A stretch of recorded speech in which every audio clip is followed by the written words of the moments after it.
একই ফ্ল্যাট ভাড়া করে একই জায়গায় রাখবে দুজনকে। এটা আসলে তো কখনো বাংলাদেশের ওয়েদারে সচরাচর এরকম হয় না যে দুইজন ওয়াইফ একসাথে থাকবে, রাজি হবে। আমার নাম জান্নাতুল ফেরদৌস। জান্নাতুল ফেরদৌস, এবং ডাক নাম হচ্ছে নূপুর। নূপুর। সো নূপুর, রাইট নাও আপনার এজ কত? 18+। 18+। আপনার জন্মসাল কত? 2001। 2001-এর কোন মাসে? 9 জুন। 9 জুন। আপনি 18+। জি।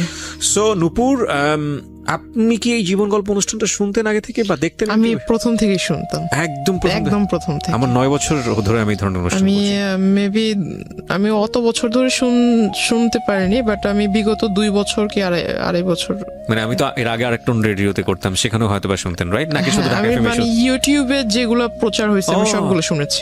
That's fine. তো যাই হোক, অনেক বড় একটা ইন্ট্রো হয়ে গেল, আমরা বরং আর দেরি না করি আপনার গল্পটা শুনি। শুরু করুন আপনি। আমার বাবা মা দুজনই বাক ও শ্রবণ প্রতিবন্ধী, তারা দুজনই কথা বলতে পারে না। হয়তোবা এটা এই ইস্যুটার কারণে আমার জীবনের এই অবস্থা। ছোটবেলা থেকে আমি ভালোবাসা কি সেটা পাইনি, বাবা মার ভালোবাসা কি, বড় ভাই বোনের ভালোবাসা কি, আমি আসলে। বাক এবং শ্রবণ প্রতিবন্ধী কি তারা জন্ম থেকে ছিলেন? আমার বাবা জন্মগত ভাবে, কিন্তু আমার মা এসএসসি কমপ্লিট করেছে, তারপর একটা পারিবারিক অনুষ্ঠানে তার টাইফয়েড জ্বর হয়। পারিবারিক অনুষ্ঠানে আপনার রং খেলা হচ্ছিল, গ্রামের বিয়ের ভিতরে যেমনটা হয়। তো রং নাক মুখ দিয়ে গিয়ে খুব খিচুনি হয়, তারপর টাইফয়েড জ্বর থেকে আসলে তার জবানটা চলে যায়। তারপর অনেক চেষ্টা করা হয়েছিল ডক্টরের কাছে, মানে ততক্ষণ অবধি খুব দেরি হয়ে যায় এবং রংটা টোটালি ব্রেনের সাথে জমে যায়, যার ফলে আর কোনো তাকে ঠিক করার উপায় ছিল না। ঠিক করার উপায় যদি থাকতো তাও 99% তার মৃত্যুর চান্স ছিল, যার জন্য তাকে এভাবেই মানে রাখা হয়। আমি এখানে একটু বলে নিচ্ছি, ওনার মা আছেন স্টুডিওর বাইরে, এবং ওনার গল্পের প্রেক্ষাপটে হয়তো ওনার মা আসবেন এখানে যদি প্রয়োজন হয়। শুধু মা না, ওনার ছোট বোনও আছেন। আপনারা ধৈর্য ধরে পুরো ভিডিওটা দেখবেন এবং একই সাথে পুরো অনুষ্ঠানটা আপনারা শুনবেন। প্রিয় শ্রোতা, প্রয়োজন হলে আমরা আপনাদেরকে স্টুডিওতে নিব। আই এম সরি, মানে খুব খারাপ লাগছে শুনতে। তো এই কারণেই মূলত আপনার বাবার সঙ্গে আপনার মাকে বিয়ে দেওয়া হয়েছে? না, আমার মা খুবই সুন্দরী ছিল। আমি আপনার মাকে দেখে আমি বুঝেছি উনি টিনেজে আরো সুন্দর ছিল, তার চুলগুলো খুব সুন্দর ছিল। তার জন্য বিএফবিসি থেকে অনেক প্রপোজাল এসেছিল ফিল্মের জন্য, অভিনয় করার জন্য। হ্যাঁ। তো আমার বাবাও ফিল্ম এফবিসিতে কাজ করতো। তো বাবা অ্যাকচুয়ালি, মা ওখানে যেত শুটিং দেখার জন্য যেত, কিন্তু তখনই হয়তো বাবার পছন্দ হয়ে যায়, যেহেতু বাবাও কথা বলতে পারতো না, কিন্তু ওনার সাইন ল্যাঙ্গুয়েজটা খুব ভালো ছিল। আচ্ছা। তো বাবা মাকে দেখে পছন্দ করে ফেলে। এক পর্যায়ে আমার মার পিছু করতে করতে আমার বাড়িতে চলে আসে, সে মানে মুখের উপরে বিয়ের প্রপোজাল দিয়ে ফেলে। কিন্তু এখানে আমার বাবা আসলে এটাকে ভালোবাসা বলে কিনা জানি না, বাবা একটা রং করেছিল, আমার দৃষ্টিতে এটা রং। তার প্রথম বিবাহ হয়েছিল, তার বাবা মা মানে আমার দাদা দাদি ফোর্স করে বিবাহটা করিয়েছিল, যার ফলে সে ওটা তার মানুষ বলে না যে আমাকে জোর করে বিয়ে দেওয়া হয়েছে, বাবা মার ইচ্ছাতে বিয়ে করলাম। তো আমার বাবাও সেটা করেছিল, কিন্তু সেই ওয়াইফের প্রতি আমার বাবার মন থেকে কোনো ভালো লাগা ছিল না, যার ফলে সে ছোটবেলাটা কাটিয়েছে ঢাকাতে। তো আমার আম্মুকে সে খুব পছন্দ করতো, আর ওটাই আমার আম্মুকে বলা যায় যে আমার আম্মুকে মন থেকে সে পছন্দ করে বিয়ে করেছে। এটা আমার ফ্যামিলির কেউ জানতো না। যখন আমি আমার আম্মুর পেটে, তখন মেবি বিষয়টা একটু ফ্লাশ হয় যে আমার বাবা এখানে রেগুলার আসে, হঠাৎ কোথায় চলে যায়, কোথায় থাকে সে। আস্তে আস্তে যখন আমার জন্ম হয়, তখন আমার আম্মুর বিয়েতে যারা সাক্ষী ছিল বা বাবার ফ্রেন্ড ছিল যারা কথা বলতে পারে না, সেখান থেকে একটা জিনিস লিক হয় যে তার দেশের বাড়িতে ওয়াইফ আছে, তাদের ছেলে মেয়েও আছে। তখন আমার বাবা আসলে এটা টোটালি খোলসা করে সবার কাছে বলে যে আমি আসলে ওকে ভালোবাসতাম, ওকে যদি এটা বলতাম তাহলে তো তাকে বিয়ে করতে পারতাম না। তখন বিষয়টা আসলে ওপেন হয়। তখন আমার মা খুব রাগারাগি করে, এটা স্বাভাবিক, প্রত্যেকটা মহিলাই করবে। মা সুইসাইড করার চেষ্টা করে, তখন বাবা অনেক বুঝায়। তারপর দুই ওয়াইফকেই বাবা ডিসিশন নেয় যে একই সাথে রাখবে, একই ফ্ল্যাট ভাড়া করে একই জায়গায় রাখবে দুজনকে। এটা আসলে তো কখনো বাংলাদেশের ওয়েদারে সচরাচর এরকম হয় না যে দুইজন ওয়াইফ একসাথে থাকবে, রাজি হবে। তো আমার মা কিছুটা মেনে নিয়েছিল, কিন্তু ওনার ওই আগের ওয়াইফটা একটু অন্যরকম ছিল। উনি আসলে, আমার মা যেহেতু কথা বলতে পারতো না, কিন্তু উনি কথা বলতে পারতো।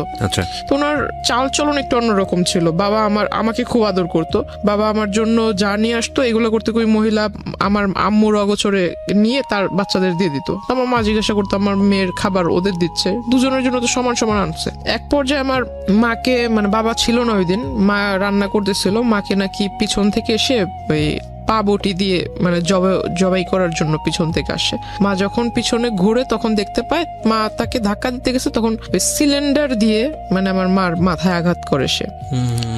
তখন এই বিষয় নিয়ে অনেক ঝগড়াঝাটি হয়। মা এটা নিয়ে একটা মেবি জিডি টাইপের কিছু একটা করেছিল, বাবার সাথে অনেকটা সম্পর্কটা ডিস্টেন্স হয়ে যায়। তারপর আমার নানু মাকে নানুর বাড়িতে এনে রাখে। তখন থেকে আমার জন্মটা আসলে ঢাকায়, আমি তখন থেকে নানুর বাড়িতে। আচ্ছা, দাদার ভালোবাসা কি, দাদুর ভালোবাসা কি, চাচার ভালোবাসা কি, আমি আসলে এগুলো পাইনি। মানুষ বলে না যে কেউ যদি মানুষ হয় দাদার বাড়িতে থাকলেই ভালোভাবে মানুষ হতে পারে, নানা নানির বাসায় থাকলে ওইভাবে মানুষ হওয়া যায় না। আমার সবচাইতে বড় একটা আফসোস হলো যে আমি আমার মাকে কখনো মা বলে রাখতে পারিনি। কেন? কারণ শুনবে কিভাবে সে? আর যতটুকু শুনে ততটুকু হলো যে মা অন্য সবার সাথে সাইন ল্যাঙ্গুয়েজে কথা বলে। আমার যখন খাবারের সময় হয় তখন আমাকে মানে জান্নাত তো বলতে পারে না, তবে নূপুর শব্দটা একটু বোঝা যায় সে যখন বলে, তো নূপুর বলে ডাকে, ওটা আমি বুঝি। আর আমি যদি তাকে যাই বলবো না কেন সে সবই বোঝে। আমি আমার মার বাবার সবার কথা মানে একদম ভালোভাবে বুঝি। আমি যখন অন্যদের দিকে দেখি যে তারা বাবা মাকে কোনো কিছু চাওয়ার হলে, বাবা আমার এটা লাগবে, বাবা ওটা লাগবে, মাকে বলবে, কোনো প্রবলেম হলে বাবা মার সাথে শেয়ার করবে, আসলে আমার লাইফে আমি ওগুলার কখনো সুযোগ হয়নি। Just because of language barrier. তাছাড়া আমার যেহেতু আমি বড় ছিলাম, আমার পর আমার 3টা ভাই মারা যায়।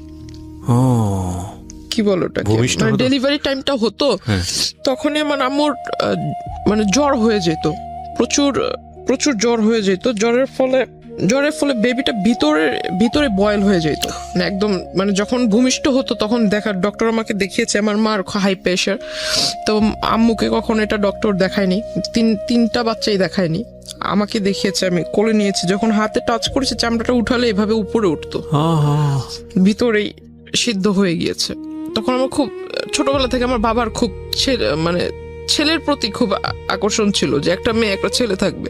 ছোটবেলাটা ওই নানা নানির বাসায় কাটানো, মার ভূমিকা বাবার ভূমিকা নানা নানি পালন করেছে লেখাপড়া থেকে। মানে আমার এলাকার মানুষ এখনো বলে, যখন আমি খুব রাগারাগি করি বা খুব কষ্ট পাই তখন আমাকে এখনো বলে যে এই এলাকাটাতে কোনো ফ্যামিলিতে এমন কোনো বাচ্চা নেই যার কোনো মানে সম্পূর্ণ চাহিদা কোনো ফ্যামিলি সম্পূর্ণভাবে মানে পালন করেছে বা দিতে পেরেছে। কিন্তু আমার একটা ফ্যামিলি ছিল, মানে নানুর যেহেতু টাকা পয়সা যাই ছিল মোটামুটি খুব ভালোই ছিল, সম্পত্তি যা ছিল এগুলো আমাদের জন্য বিক্রি করে, তার নিজের ছেলের জন্য না করে আমাদের জন্য সে বিক্রি করে আমাদেরকে খাওয়াইছে। এখনো অব্দি মানে আমাদের কোনো কাজ করতে হয় না, বসে বসে খাচ্ছি। মার বিয়ের পর আজ আমার 18+ চলতেছে, প্লাস আমার আম্মু বিয়ের সম্পূর্ণ বয়সটাই তার মার বাসায়। তো আসলে এগুলো তো আসলে খরচের বিষয় আছে, তাই না? এগুলো কয়জনে করে? এগুলো যদি আমি অ্যাভয়েড করি তাহলে এটা আমি আসলে মানুষ বলে গণ্য হব না, যদি এগুলোকে ভুলে যাই।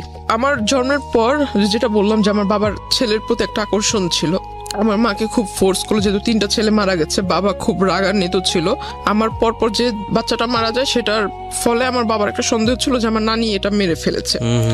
কারণ আমার নানি ভাবতো হয়তো যে আমার মেয়ে এখানে, আবার একটা নাতনি এখানে, আবার একটা বাচ্চা হলে এটার খরচ কে বহন করবে। আমার বাবার একটা ভুল ধারণা ছিল এটা, আমার মনে হয়।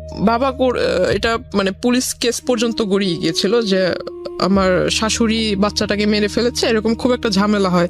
তারপর আমার মা বলে যে এরকম কিছুই না, এটা একটা দুর্ঘটনা ছিল, অ্যাক্সিডেন্ট।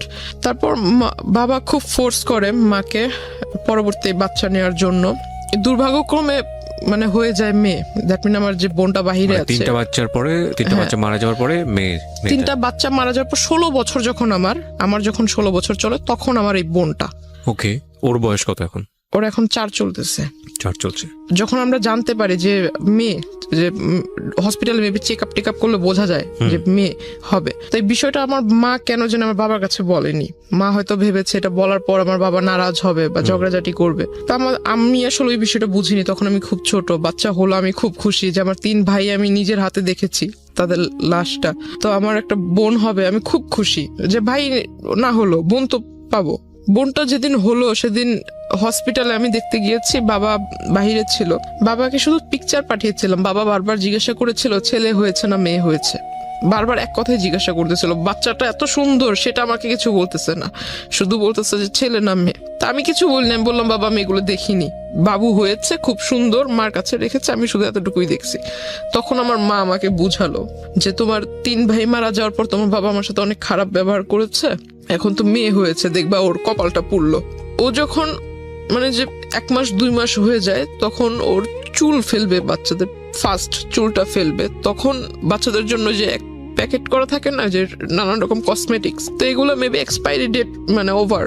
তো ওই বাবাও খেয়াল করেনি হয়তো যখন কিনে আনছে, ওকে যখন গোসল করানো হয় তখন ওর মাথাটা একদম মেডিসিনের অ্যাফেকশনে ফুলে মাথাটা এত বড় হয়ে গেছিল, মানে একদম লাল লাল হয়ে গেছে, পুরো মাথার ভিতরে কেমন যেন হয়ে গেছিল। ও একটা না 1 সপ্তাহ অসুস্থ ছিল, হসপিটালে আমরা দৌড়াদৌড়ি করছি। তো হঠাৎ করে আমার বাবা দেশে আসে, কিছুদিন পর বাবা দেশে আসে, বাবাকে বললাম যে এই ঘটনা, বাবা কোথায় বাচ্চাকে দেখবে, কোলে নিবে, মানে এগুলো না হয়ে সে ঢুকেই বলতেছে ছেলে হয়েছে না মেয়ে হয়েছে, মাকে জিজ্ঞাসা করতেছে, মা বলতেছে মাথা নিচু করে মেয়ে হয়েছে। বাবা আমার বোনটাকে কোলে নেয়নি। ওনার আগের ঘরে কি কয়জন ছেলে মেয়ে? তার মেবি 2 ছেলে 1 মেয়ে। তারপরই অবস্থা। হ্যাঁ, ওনার যদি এমন হতো যে না একটা ছেলে নাই, প্রথমত এই আচরণটা ছেলে মেয়ের ক্ষেত্রে করাই উচিত না। দ্বিতীয়ত হচ্ছে যে ওনার তো ছেলে আছে, 2টো ছেলে আছে, তারপর এটা যাই হোক আপনি মেয়ে হিসেবে বলছেন, এটা খুব দুঃখজনক, আসলে আর কিছু বলার নেই। তো আমার তারপর বোনকে তো এরকম দেখছি। বড় সমস্যা হলো যে আমি ছোট থেকে একাকিত্ব, মানে নিজেকে সবসময় একা করে রাখতাম। এটা আমার একটা, আমি মনে করি যে আমার একটা সবচেয়ে বড় ভুল। ইভেন আমি যখন স্কুলে পড়ি আমি কারোর সাথে মিশতাম না, আর আমার কাছে কেন যেন মনে হতো যে আমার আব্বু আম্মু তো এরকম, কারোর সাথে ফ্রেন্ডশিপ করলে অবশ্যই বাবা আমার একটা টপিকস প্রথমেই আসবে যে বাবা কি করে, মা কি করে। এগুলো শুনলে মানুষ আসলে কোন নজরে আমাকে দেখবে যে ওর বাবা মা কথা বলতে পারে না। আমাদের বর্তমান সমাজের মানুষ যেটাকে বলে বোবা, আর এই জিনিসটা আমার শুনতে খুব খুব খারাপ লাগে, যার জন্য আমি কখনো কারোর সাথে মানে ওইভাবে যদি পরিচয় হয়েও যায়, বাবা মার টপিকস আসলে আমি তার সাথে কথা বলা ক্লোজ করে দিই। তারপর মানে সবার সাথে কথা বলতাম না, একা একা থাকতাম।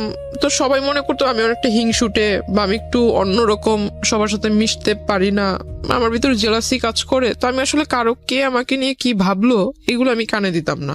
আমার ছোটবেলা থেকেই নামাজের প্রতি একটা আকর্ষণ ছিল, আল্লাহ তাআলার সমস্ত আদেশ নিষেধ এগুলা মেনে চলি ছোট থেকেই। আর আমার ছোটবেলা থেকে কেন জানি যে অ্যারাবিক কালচার যেটা আমার কাছে খুব ভালো লাগে। তো কলেজে উঠলাম, এসএসসির পর যে 3 মাস বন্ধ থাকে, 3 মাসের ভিতরে অনেক ঘোরাঘুরি হয়েছিল, অনেক জায়গায় মানে ঘুরছি। তো হঠাৎ করে একটা বিয়ের প্রপোজাল আসে আমার জন্য। তো ছেলেটা মেবি রাজনীতিতে জড়িত ছিল। তো যখন শুনলাম যে রাজনীতি করে, ঠিক আছে রাজনীতি করে ভালো, বিয়ের পর হয়তো বউকে ভালোভাবে রাখবে, প্রত্যেকটা ফ্যামিলি চায় তার মেয়ে একটা ভালো ভালো ছেলের কাছে বিয়ে হোক। কি করে যেন বাবা খোঁজ নিয়ে দেখে যে ছেলের আসলে মানে ব্যাকগ্রাউন্ড ভালো না, নেশা টেশা করে, তো এজন্য ওটা রিজেক্ট হয়ে যায়। তারপর ওই ছেলেটা করে কি, মানে রিজেক্ট তো আমার বাবা মানে বললো, বাবার দ্বিমত ছিল। তো ওই ছেলেটা আসলে মানে পরে একটা আমার এলাকাতে ওর পরিচিত কোনো লোক টোক দিয়ে পরে বলে যে আমার নাকি মানে বিয়ের মানে সাংসারিক জীবনে যাওয়ার মতো আমার ভিতরে মানে কি বলে এটাকে, মানে সক্ষমতা বা এরকম কিছু নাই।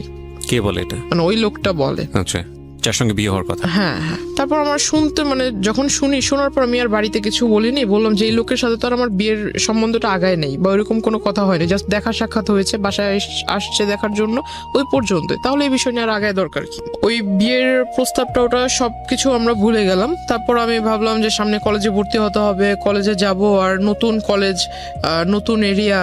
যেদিন ফার্স্ট ডে কলেজে গেলাম, খুব মানে প্রথম দিনই খুব মানে ক্লাসের মানে 42 জন স্টুডেন্টের মধ্যে যেন টিচারদের চোখের মণি হয়ে গেলাম। কলেজে স্টার্ট হওয়ার 2.5 থেকে 3 মাসের ভিতরে আমার ফোনের ভিতরে একটা ফোনের মেসেঞ্জারের ভিতরে একটা নক আসে, রিকোয়েস্ট আসে যে ওই কেউকে মানে অ্যাট ফার্স্ট আপনার ফ্রেন্ড রিকোয়েস্ট পাঠায় নেই, কিন্তু মেসেঞ্জারে যে রিকোয়েস্টটা করে, মেসেজের রিকোয়েস্ট সেটা করে। তো আমি আসলে দেখতে পাই মানে আমার একটা রাজনৈতিক যে প্রেক্ষাপটটা, আমার ছোটবেলা থেকে কেন যেন মনে হতো যে আমি বড় হয়ে লেখাপড়া করে ইচ্ছা ছিল যে আমি এগুলো করব।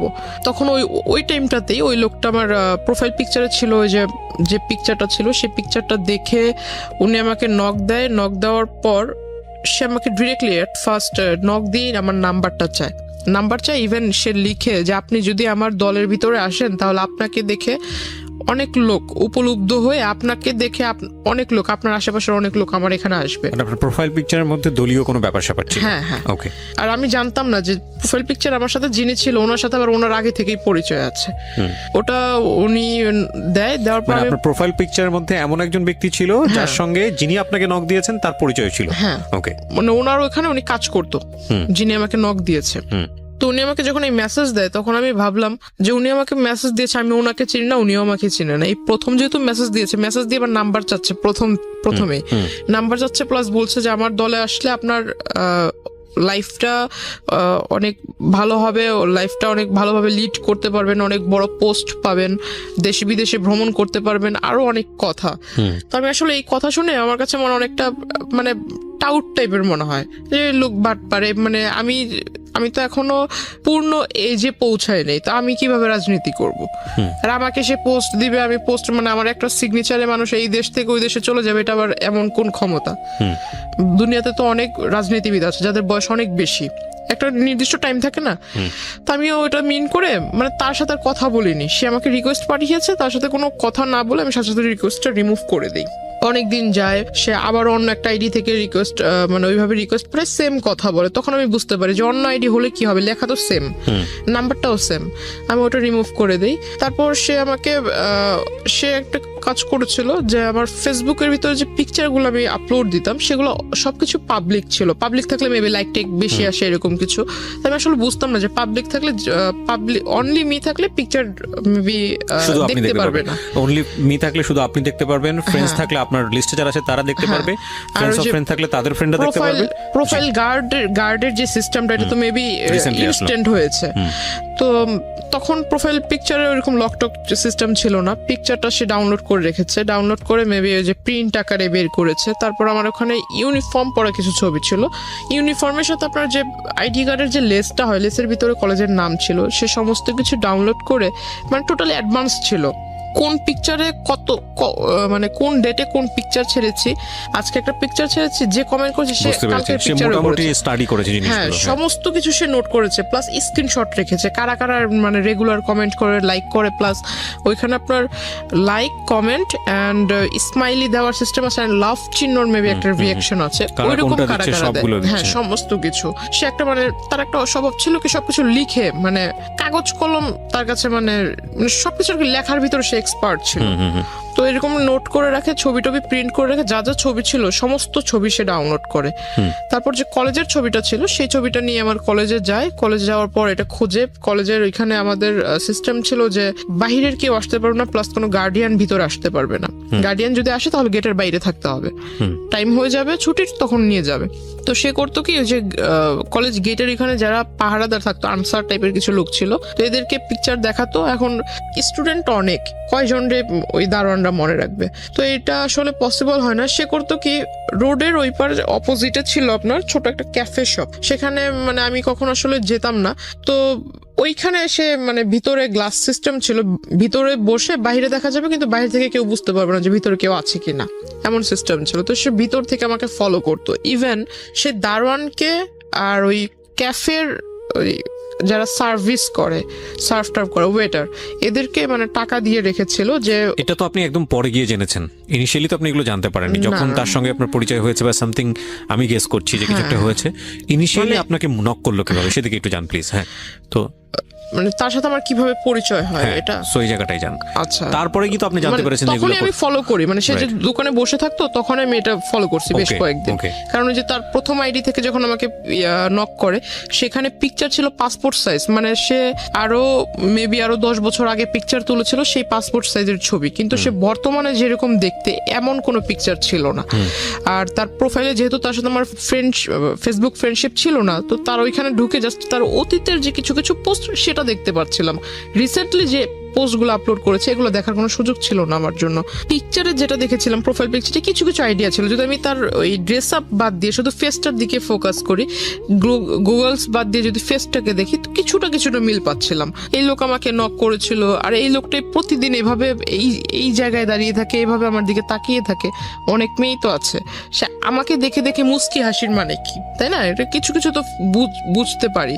তাকে ওটা দেখলাম, অনেকদিন লক্ষ্য করলাম, হঠাৎ একদিন সে আমাকে ডাকে, আমাকে আমার নাম ধরেই ডাকে, প্রোফাইলে যে নাম ছিল সে নাম ধরে ডাকে, তখন আমি মানে একদম শিওর যে এই লোককে তো এতদিন আমি সন্দেহ করছিলাম, আসলে সে আমার জন্য এখানে আসছে, এটা তখন বুঝতে পারলাম। তারপর ওই দিন আর তাকে রেসপন্স দেইনি। কিন্তু ইন দ্য মিন টাইম নিশ্চয়ই আপনার ওই লোকটার সঙ্গে কোনো কথোপকথন হয়েছে না, যে কারণে সেখানে আসছে, নাকি শুধুমাত্র না হাই না, হ্যালো? সে ওই ছবি দেখে হাই হ্যালো ছবি দেখি সে আপনাকে ফলো করছে? মানে সে তো আমাকে নক করেছে ফেসবুকে অনেকবার, কিন্তু আমি তাকে রেসপন্স দেইনি। আচ্ছা, সে ওই পিকচার দেখেই মানে কনফার্ম হওয়ার জন্য এখানে আসছে। ওকে।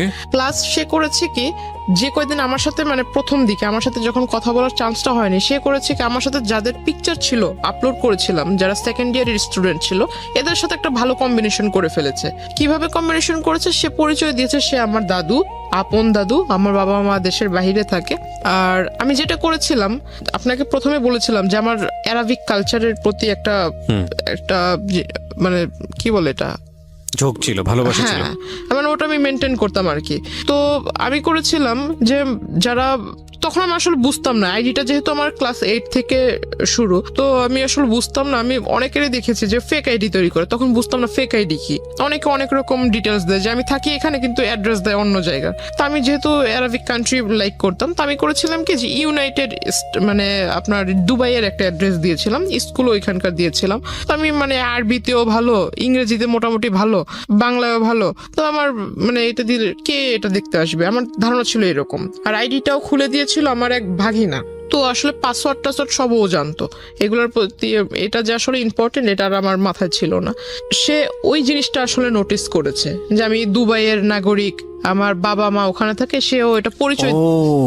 ঠিক আছে, আমার বাবা মা দুবাইতে থাকে, আমি ওইখানে স্কুলে লেখাপড়া করেছি, বাংলাদেশে আসছি বড় হয়ে, এখন এখানে কলেজে পড়তেছি। সে জানে না যে আমি বাংলাদেশি হাই স্কুল আর প্রাইমারি লেভেল পার করেছি। সে মনে করছে আমি দুবাইতে লেখাপড়া করেছি, দুবাইয়ের নাগরিক, সিটিজেনশিপ আছে, তার ফিলিংস ছিল এরকমটা। তো সে করে কি, সেকেন্ড ইয়ারের যে মেয়েরা ছিল তাদের সবার কাছ থেকেই মানে সে ডিটেলস নেয় যে আমি আসলে কোন টাইমে কলেজে আসি, আমার সাথে আসলে কারো অ্যাফেয়ার আছে কিনা, আমি যখন কলেজে আসি কোনো ছেলে টেলে আমাকে আগায় দিতে আসে কিনা, এভরিথিং ডিটেলস সে নেয়। প্লাস আমার কোনো গার্ডিয়ান কোনোদিন কলেজে এসেছে কিনা। তখন 2-1 মেয়ে বলে যে হ্যাঁ ওর সাথে তো একজন মহিলা এসেছিল, দ্যাট মিন আমার মার কথা, একজন মহিলা এসেছিল, সাথে বেবি ছিল। তো ওই লোক বলছে যে ওর মানে কোন মহিলা এসেছিল আইডিয়া আছে কিনা।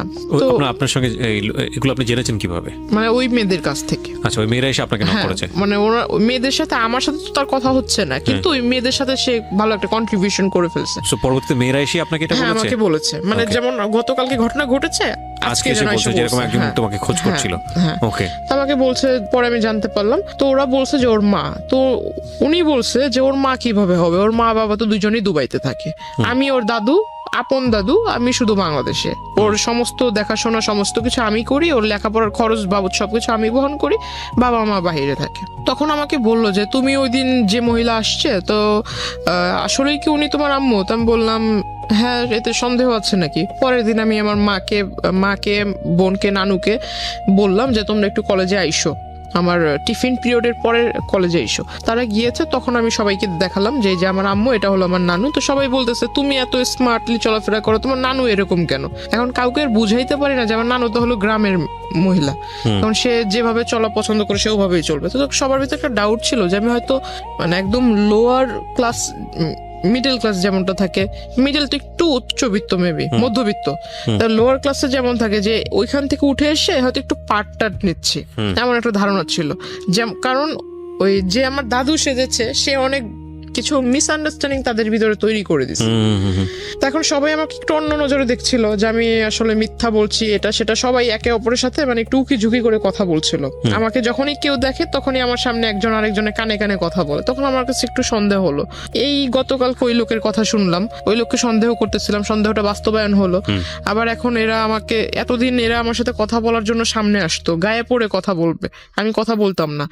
এখন মানে এরাই আমাকে দেখে মানে একজন আরেকজনের কানে কানে কথা বলছে, নিশ্চয়ই মেবি বাজে কিছু। তখন জানতে পারলাম, জিজ্ঞাসা করলাম সেকেন্ড ইয়ারের একজনকে, যা জিজ্ঞাসা করলাম যে কি হয়েছে, তোমরা তো আমার মানে তোমরা পারো না আমাকে তোমাদের ক্লাসে টাইনা নিয়ে যায় মানে একসাথে বসায় রাখ, তো তোমরা এখন আমার কাছ থেকে দূরে দূরে সরছো, আমার সাথে কথা বলছো না, কারণ কি? তখন আমাকে তাদের ফোন বের করে দেখালো, এই যে দেখো। দেখে আসলে খুব রাগ হয়েছিল, দেখলাম যে একটা ফেক আইডি তৈরি হয়েছে খুব রিসেন্টলি, মানে এক মাস এরকম হবে। সেখানে লেখা তার নাম অর্ধেক, আমার নাম অর্ধেক। প্রথমে তার নামের অর্ধেকটুকু, পরে আমার নামের অর্ধেকটুকু মিলিয়ে একটা আইডি তৈরি করেছে। এখন একটা পিকচার যে কিছু কিছু সহজ যেগুলো বোঝার উপায়, যে আপনার সফটওয়্যার আছে যে কলেজ মেকার বলে, বা কোলাস photo- মেকার, কোলাস হ্যাঁ, মেকার, যাই হোক, ওই পিকচার মানে এই পাশে একটা ছবি বসানো, এই পাশে একটা ছবি, কোলাস তো করা যায়, দেখাই হ্যাঁ। যাচ্ছে, বুঝতেই পারতেছি যে এখানে একটা বসাইছে, এই জায়গায় একটা এডিট করা হয়েছে। তো আসলে এটা ওরা সেকেন্ডারি স্টুডেন্ট, ওদের মাথায় কেন ঢোকে নাই আমি জানি না। তখন আমি বললাম এটা তো তোমরা নিজেরাই দেখছো যে পিকচারটা এরকম করে বসানো হয়েছে, তো এটা আসলে যেভাবে বলছো এরকম তো ঠিক না। আর তোমরাই বলতেছো ওই লোক তোমাদের কাছে পরিচয় দিচ্ছে আমার দাদু, তারপরে এখানে লেখা যে হাজবেন্ড ওয়াইফ, তাহলে তোমরা এটা কিভাবে মানছো? ওইখানে লেখা ছিল হাজবেন্ড ওয়াইফ। হ্যাঁ, হাজবেন্ড ওয়াইফ, তার সাথে আমার অনেক আগের থেকে রিলেশন, সে আমাকে বিয়ে করবে, বিয়ে করে নাই, বিয়ে করবে, কিন্তু হাজবেন্ড ওয়াইফ, ওই যে এনগেজড, আচ্ছা। এঙ্গেজ করলে মানুষ বলে না যে অলরেডি বিয়ে হয়ে গেছে, এরকম টাইপের, যে কাবিন টাবিন করে যখন আংটি পরালে মেবি এরকম কিছু একটা ইন রিলেশনশিপ রেখা ছিল এরকম। তো আইডিটার ভিতর বেশি কয়েকটা ছবি ছিল না, তবে আমার প্রোফাইলে যে কিছু ছবি ছেড়েছিলাম এখান থেকে কিছুটা ওইখানে দেখেছি আমি। তখন পর্যন্ত ওই লোকটার সঙ্গে আপনার কোনো না, কথোপকথন কথা হয়নি? হয়নি। তারপরে যে আমি তার সাথে মানে একটা আগ্রহ জাগলো, তার সাথে এবার কথা বলবো আমি। এতদিন সে আমাকে ফলো করছিল, এবার আমি তার সাথে মানে সামনাসামনি কথা বলবো। তখন আমি তার আইডিতে নক দেই। আইডিতে নক দেওয়ার ফলে সে আমাকে ডিরেক্টলি বলে যে আমি আইডিতে মেসেঞ্জারে কথা বলবো না, নাম্বার দেন, নাম্বারে ফোনে কথা বলবো। তো আমি বললাম এখন তো আমার মানে জানতে হবে সে যে এই কাজটা করলো, এত বড় একটা সমস্যা তৈরি করলো আমার জন্য, এটা মাত্র আমার কলেজের স্টুডেন্ট মানে ক্লাসমেট বা সিনিয়র স্টুডেন্টও দেখেছে। এটা যখন আমার বাড়ি পর্যন্ত যাবে, আল্লাহ না করুক যদি এটা জেনে যায়, তখন আমার কি হবে? কলেজ তো এখানে শেষ, আমার বাবা মা এই অবস্থা। তখন আমি তার সাথে মানে যোগাযোগ করার চেষ্টা করি নিজ থেকে। তখন তাকে নাম্বার দিই, নাম্বার দেওয়ার পর সে কথা বলে। সে আমাকে বলল যে আমি আপনার সাথে দেখা করব। তাই আমি বললাম দেখা তো আমিও আপনার সাথে করব, আমার মানে আপনি আমার দাদু হন এটা আমি জানতে পারলাম। বলতেছে কার কাছ থেকে জানলেন? তো আমি বললাম এত কিছু আপনার জানার দরকার নেই, আপনি আমার দাদু হন আমি জেনেছি, কেমন দাদু হন আমি দেখবো। আর আপনি বলেছেন যে আপনি আমার দাদু হন, আবার আপনি আমার হাজবেন্ড হন, কোন দিক থেকে আপনার সাথে আমার সম্পর্ক হয়েছে? আমি এটা একটু কথা বলবো আপনার সাথে, যদি পারেন তাহলে আসবেন। অন্যান্য দিন দেখেছি কলেজের বাইরে ওয়েট করেন, যেখানে ওয়েট করেন ঠিক সেখানেই থাকবেন, আমি আপনার সাথে মিট করব। সে আসে, সে ভিতর আপনার যে ছোট ছোট রেস্টুরেন্ট টাইপের কিছু একটা আছে, ওখানে বসে মানে ফোনের উপর একদম খুব বেশি বেশি ফাপড় মারছিল ফোন করে, এই এত লক্ষ টাকার ফার্নিচার সেট করো, ওটা করো, এটা করো, গাড়ি পাঠায় দাও, এটা সেটা। শেষমেশ অনেকক্ষণ ফোনে কথা বলার পরে দেখলাম যে হঠাৎ একটা কল আসলো, তখন বুঝলাম যে তখন সে শুধুই মানে ফাপড় মারতেছিল, কাউকে কল টল কিছুই দেয় নাই, কানে ফোন নিয়ে শুধু বলতেছিল। হঠাৎ একটা কল আসে, তখন কল রিসিভ করে কথা বললো। আমার খুব হাসি পাচ্ছিল তখন। তো আমি আর তখন কিছু বলিনি তাকে ডিরেক্টলি জিজ্ঞাসা করলাম। তার কথা বলা শেষ হলো, তাকে জিজ্ঞাসা করলাম যে আপনি কি ফেসবুক ইউজ করেন আদৌ? বলতেছে হ্যাঁ, করবো না কেন, আমার আইডি এই যে এটা। তো আমি বললাম আপনি কি সাথে মানে যেটা দিয়ে ফেসবুক ইউজ করেন সেই ডিভাইসটা কি নিয়ে এসেছেন? তো এত বড় একটা ট্যাব বের করছে। তা আমি বললাম যে ট্যাব কেন? ট্যাব তো বাচ্চারা ইউজ করে, ট্যাব আপনি ইউজ করেন কেন? কি আমি চোখে সমস্যা, চোখে দেখি না, বুঝি না, ট্যাব মানে ইউজ করি আমি, ফোন বুঝি না। আমি বললাম ভালো। বলতেছে যে আমার বাসায় আইফোন, আইপ্যাড পড়ে আছে, ম্যাকবুক পড়ে আছে, আমি ওগুলো বুঝি না, কিন্তু এই ট্যাব বুঝি। আমি বললাম ভালো, একটু বের করেন আপনার প্রোফাইলটা আমি দেখবো। তার কাছ থেকে ফোন নিয়ে সে মনে করছে আমি শুধু তারটা চেক করবো, তার মানে যে মিছিল টিসিল করছে এগুলার ছবি টবি দিয়ে ভরা, সে ভাবছে যে আমি ওগুলো দেখবো। দেখার পর দেখলাম বাপরে বাপ, সে তো আমার এই কাহিনী বাদ দেই, এর আগে অনেক মেয়ের ছবি টবি দিয়ে এগুলা করেছে। আমি আর ওগুলো দেখিনি, জাস্ট আমার ছবি দিয়ে যেটা করেছে সে ওটার ভিতরে ঢুকার পর ওটা দেখলাম। দেখার পর সাথে সাথে আমি ওটার ভিতরে আপনার লগ আউটে ঢুকে, ওখানে লগ আউট করার আগে করেছি যে আইডি ডিঅ্যাক্টিভ করে দেয় না, সে তো বুঝবে না, সে বোঝে কিনা সেটার আমি জানতাম না যে আদৌ সে এগুলো এই সম্বন্ধে আইডিয়া আছে কিনা। লগ আউট করার আগে ডিঅ্যাক্টিভ করেছিলাম মেবি, তারপর আমি ওইটা এখান থেকে কেটে দিই। এখানে একটু বলে রাখি, ডিঅ্যাক্টিভ করলেও এটা কাজ করবে, আপনি যখন পরবর্তীতে আবার ঢুকবে তখন ওটা অটোমেটিক্যালি অ্যাক্টিভ হয়ে যাবে।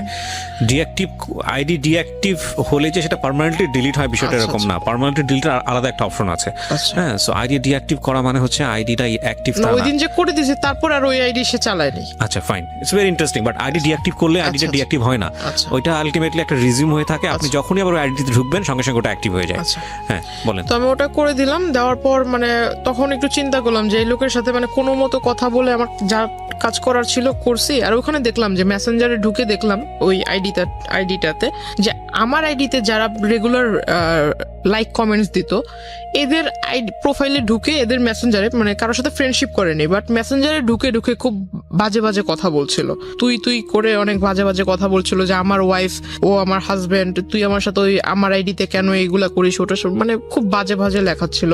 তার ওখান থেকে বের হওয়াটাই আমার জন্য ইম্পর্টেন্ট ছিল, তো আমি তার সাথে ওটা তো করে দিছি, কাজ শেষ, তার ট্যাব তার হাতে দিয়ে দিলাম। তারপর সে আমাকে বলতেছে যে আপনার বাবা মা কেমন আছে, আপনার বোন দেখলাম খুব সুন্দর, তারপর বললো যে বিয়ে শাদীর মানে কাউকে পছন্দ টছন্দ করেন কিনা এটা সেটা। তো আমি বললাম আপনি আমার কলেজের যা পরিচয় দিয়েছেন আপনি আমার দাদু, তো আমাকে এখানে আপনি বলার দরকার নেই, তো তুমি করে বলেন, দাদু তো আপনি আমাকে নাতনি বলে ডাকেন, আমি আপনাকে দাদু বলে ডাকবো। তো ওইখান থেকে সে খুব মানে বিষয়টাকে খুব ফানি নিয়েছিল, কিন্তু আমার ভিতর তো খুব রাগ হচ্ছে। সে খুব হাসতেছে মানে জোরে জোরে। সে কফি অর্ডার করলো, কফি অর্ডার করার পর সে কফির বিল আসছে 100 টাকা, সে 100 টাকা দিতে পারে না, 20 টাকার জন্য মানে ঝগড়া লেগে গেছে কফি শপের লোকদের সাথে। সে ওখান থেকে মানে আমার ওখান থেকে আমি টাকা দিয়ে দিলাম, চলে আসলাম তাকে নিয়ে। তারপর আমি বাসায় আসবো, রিক্সা নিব, তখন আমাকে মানে সে 100 টাকা হাতে ধরায় দিবে যে এটা আপনি নিয়ে যান হাত খরচ। তো আমি বললাম যে আপনি 20 টাকা ওখানে দিতে পারলেন না, আপনি আমাকে 100 টাকা দিচ্ছেন হাত খরচ। তো বলতেছে না এটা কফির দাম আর কয় টাকা। কাজ ছিল যেটা আসলে সে কাজটা যে করেছে তার এখান থেকে করেছে কিনা আমার এটা দেখার প্রয়োজন ছিল। প্লাস যদি আমার মাথায় টেন্ডেন্সি ছিল যদি এটা সে তার ডিভাইস থেকে করে থাকে, সেই ডিভাইস যদি তার সাথে থাকে আমি সেটা ওখান থেকে ডিলিট করে দিব, গেল এই প্রবলেম।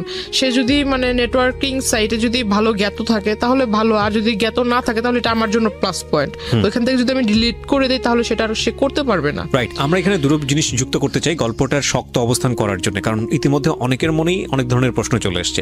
এই লোকটার সঙ্গে এই যিনি আজকে আমাদের এখানে আছেন গেস্ট, জান্নাতের মূল যে জায়গাটা থেকে সম্পর্ক, ঠিক সম্পর্ক না, মানে এই ধরনের যে আদান প্রদান হচ্ছে বা এক ধরনের যোগাযোগ তৈরি হয়েছে, সেটার মূল কারণটা হচ্ছে জান্নাতের একটা পলিটিক্যাল ব্যাকগ্রাউন্ড আছে যেটা আমরা এখানে রিভিল করিনি, এবং সে চাইতো পলিটিক্স করতে, যে কারণে তার প্রোফাইল পিকচারে সে যাদের সাথে মুভ করেছে সেই সব মানুষদের ছবি ছিল, এবং যেই ভদ্রলোকটি তাকে নক দিয়েছে তিনিও পলিটিক্সের সঙ্গে জড়িত ছিলেন, এবং তিনি ওই তার এরিনার হওয়ার কারণে ওর প্রোফাইলে নক দিয়েছে।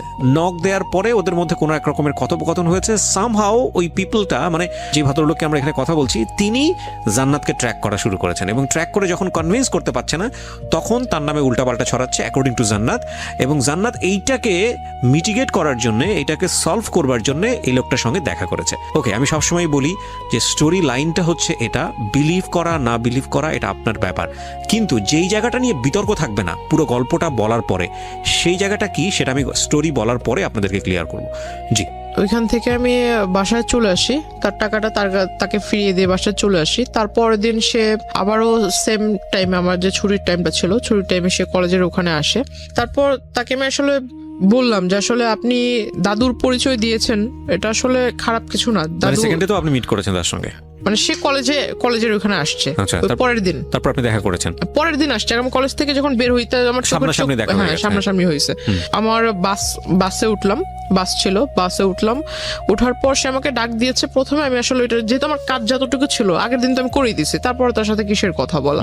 তো আমি বাসে উঠে গেছি, সেও পিছন পিছন পরের বাসে উঠছে, ওই বাসে আর জায়গা ছিল না, পরের বাসে উঠছে। কিন্তু আপনার যে সে এত বড় একটা ক্ষতি করলো বা এরকম একটা কাজ করলো, আপনি তাকে কিছুই বললেন না? না, আমার আসলে আমার থটটা ছিল যে আমি বাড়িতে কোনোভাবে না জানুক, কারণ বাড়িতে যদি একবার জানাজানি হয়, প্রিন্সিপাল আমার কলেজের টিচারের মাধ্যমে আমার ফ্যামিলির লোক জানবে, যে আমাকে ভর্তি করতে সহায়তা করছে তার কানে যদি বিষয়টা চলে যায় তাহলে আমার লেখাপড়া ওখানেই বন্ধ হয়ে যাবে। তো আপনি তাকে এটা বললেন না যে আপনি নেক্সট টাইম এই কাজটা করবেন না, বা এরকম বিষয়টা যদি আমার বাড়িতে জানে তাহলে তো আমার কলেজেই বন্ধ না। কিন্তু যেই লোকটা আপনার এই কাজটা করলো তাকে কি কিছু বলেছিলেন যে আপনি এই কাজটা কেন? তাকে যে এখন বলবো। আচ্ছা, ওকে। তারপর আমি বাসে উঠলাম, সে ওই বাসে জায়গা পায়নি, পরের বাসে উঠেছে। তো এখানে নামলাম, সেও মানে একদম তাড়াহুড়া করে নেমে আমার মানে সামনে আসছে, বলতেছে যে একটু কথা বলে যান।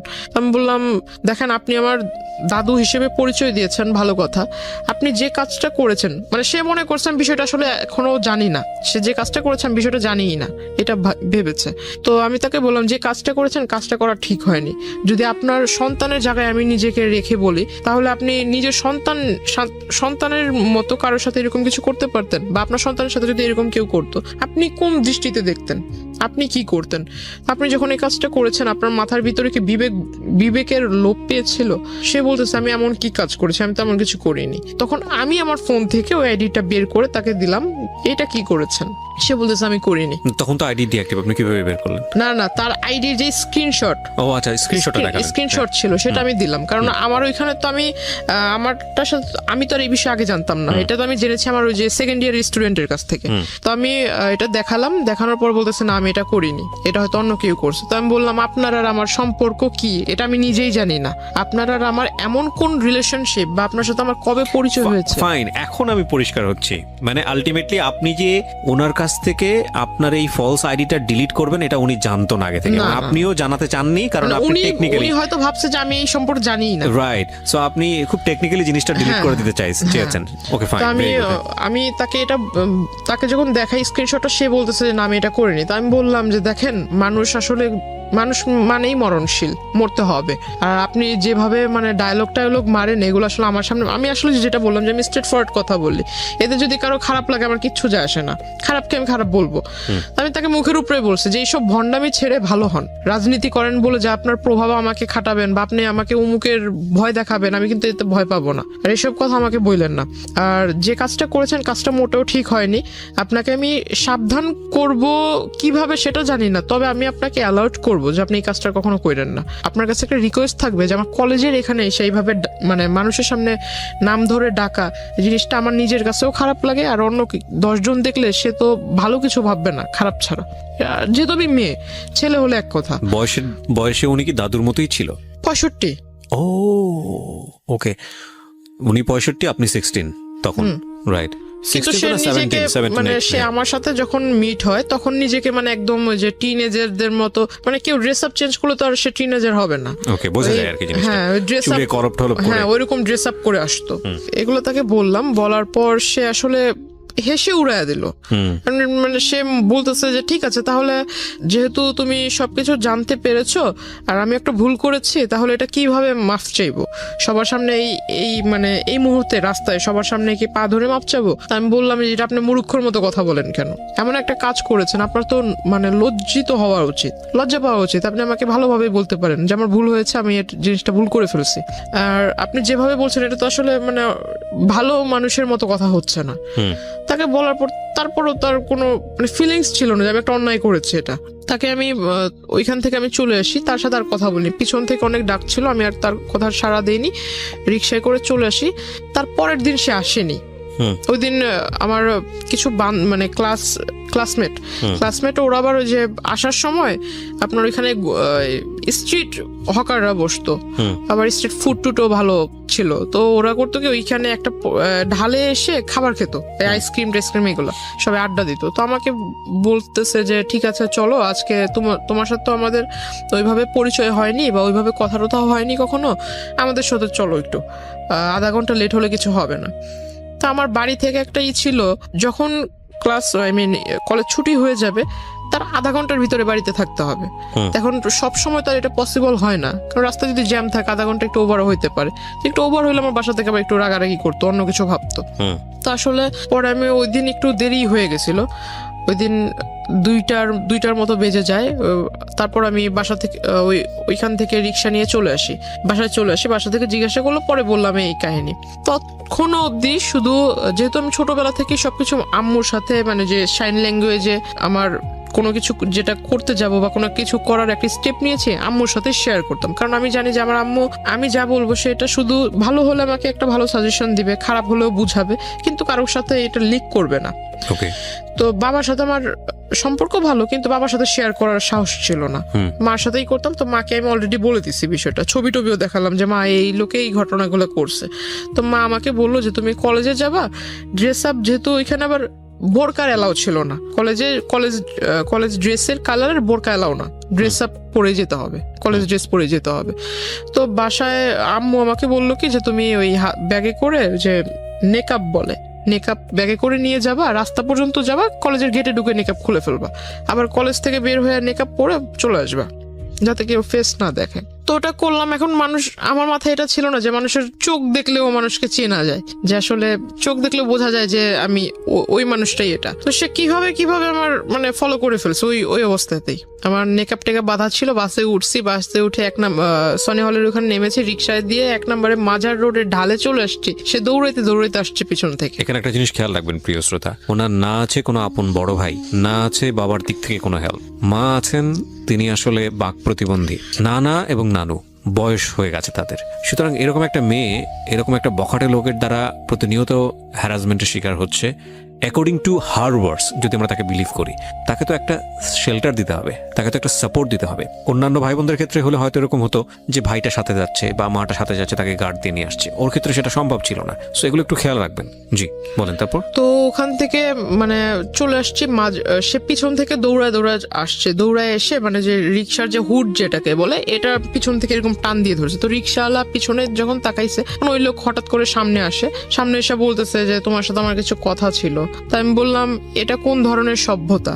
আপনি মাঝ রাস্তার ভিতরে এরকম করে আসছেন, আর একটু পরে একটু আগায় গেলে আমার নদী পার হতে হবে। তো ওখানে আমার মানে দেখা গেছে আমাদের ওই পার থেকে অনেক লোক আসা যাওয়া করে। কোনো একটা লোক যদি মানে দুর্ভাগ্যবশত দেখে ফেলে এরকম, আপনাকে আমি চিনি না, আপনি আমাকে ওইভাবে চিনেন না, এটা কিন্তু অন্য কেউ বুঝবে না, নিশ্চয়ই খারাপ একটা ধারণা করবে।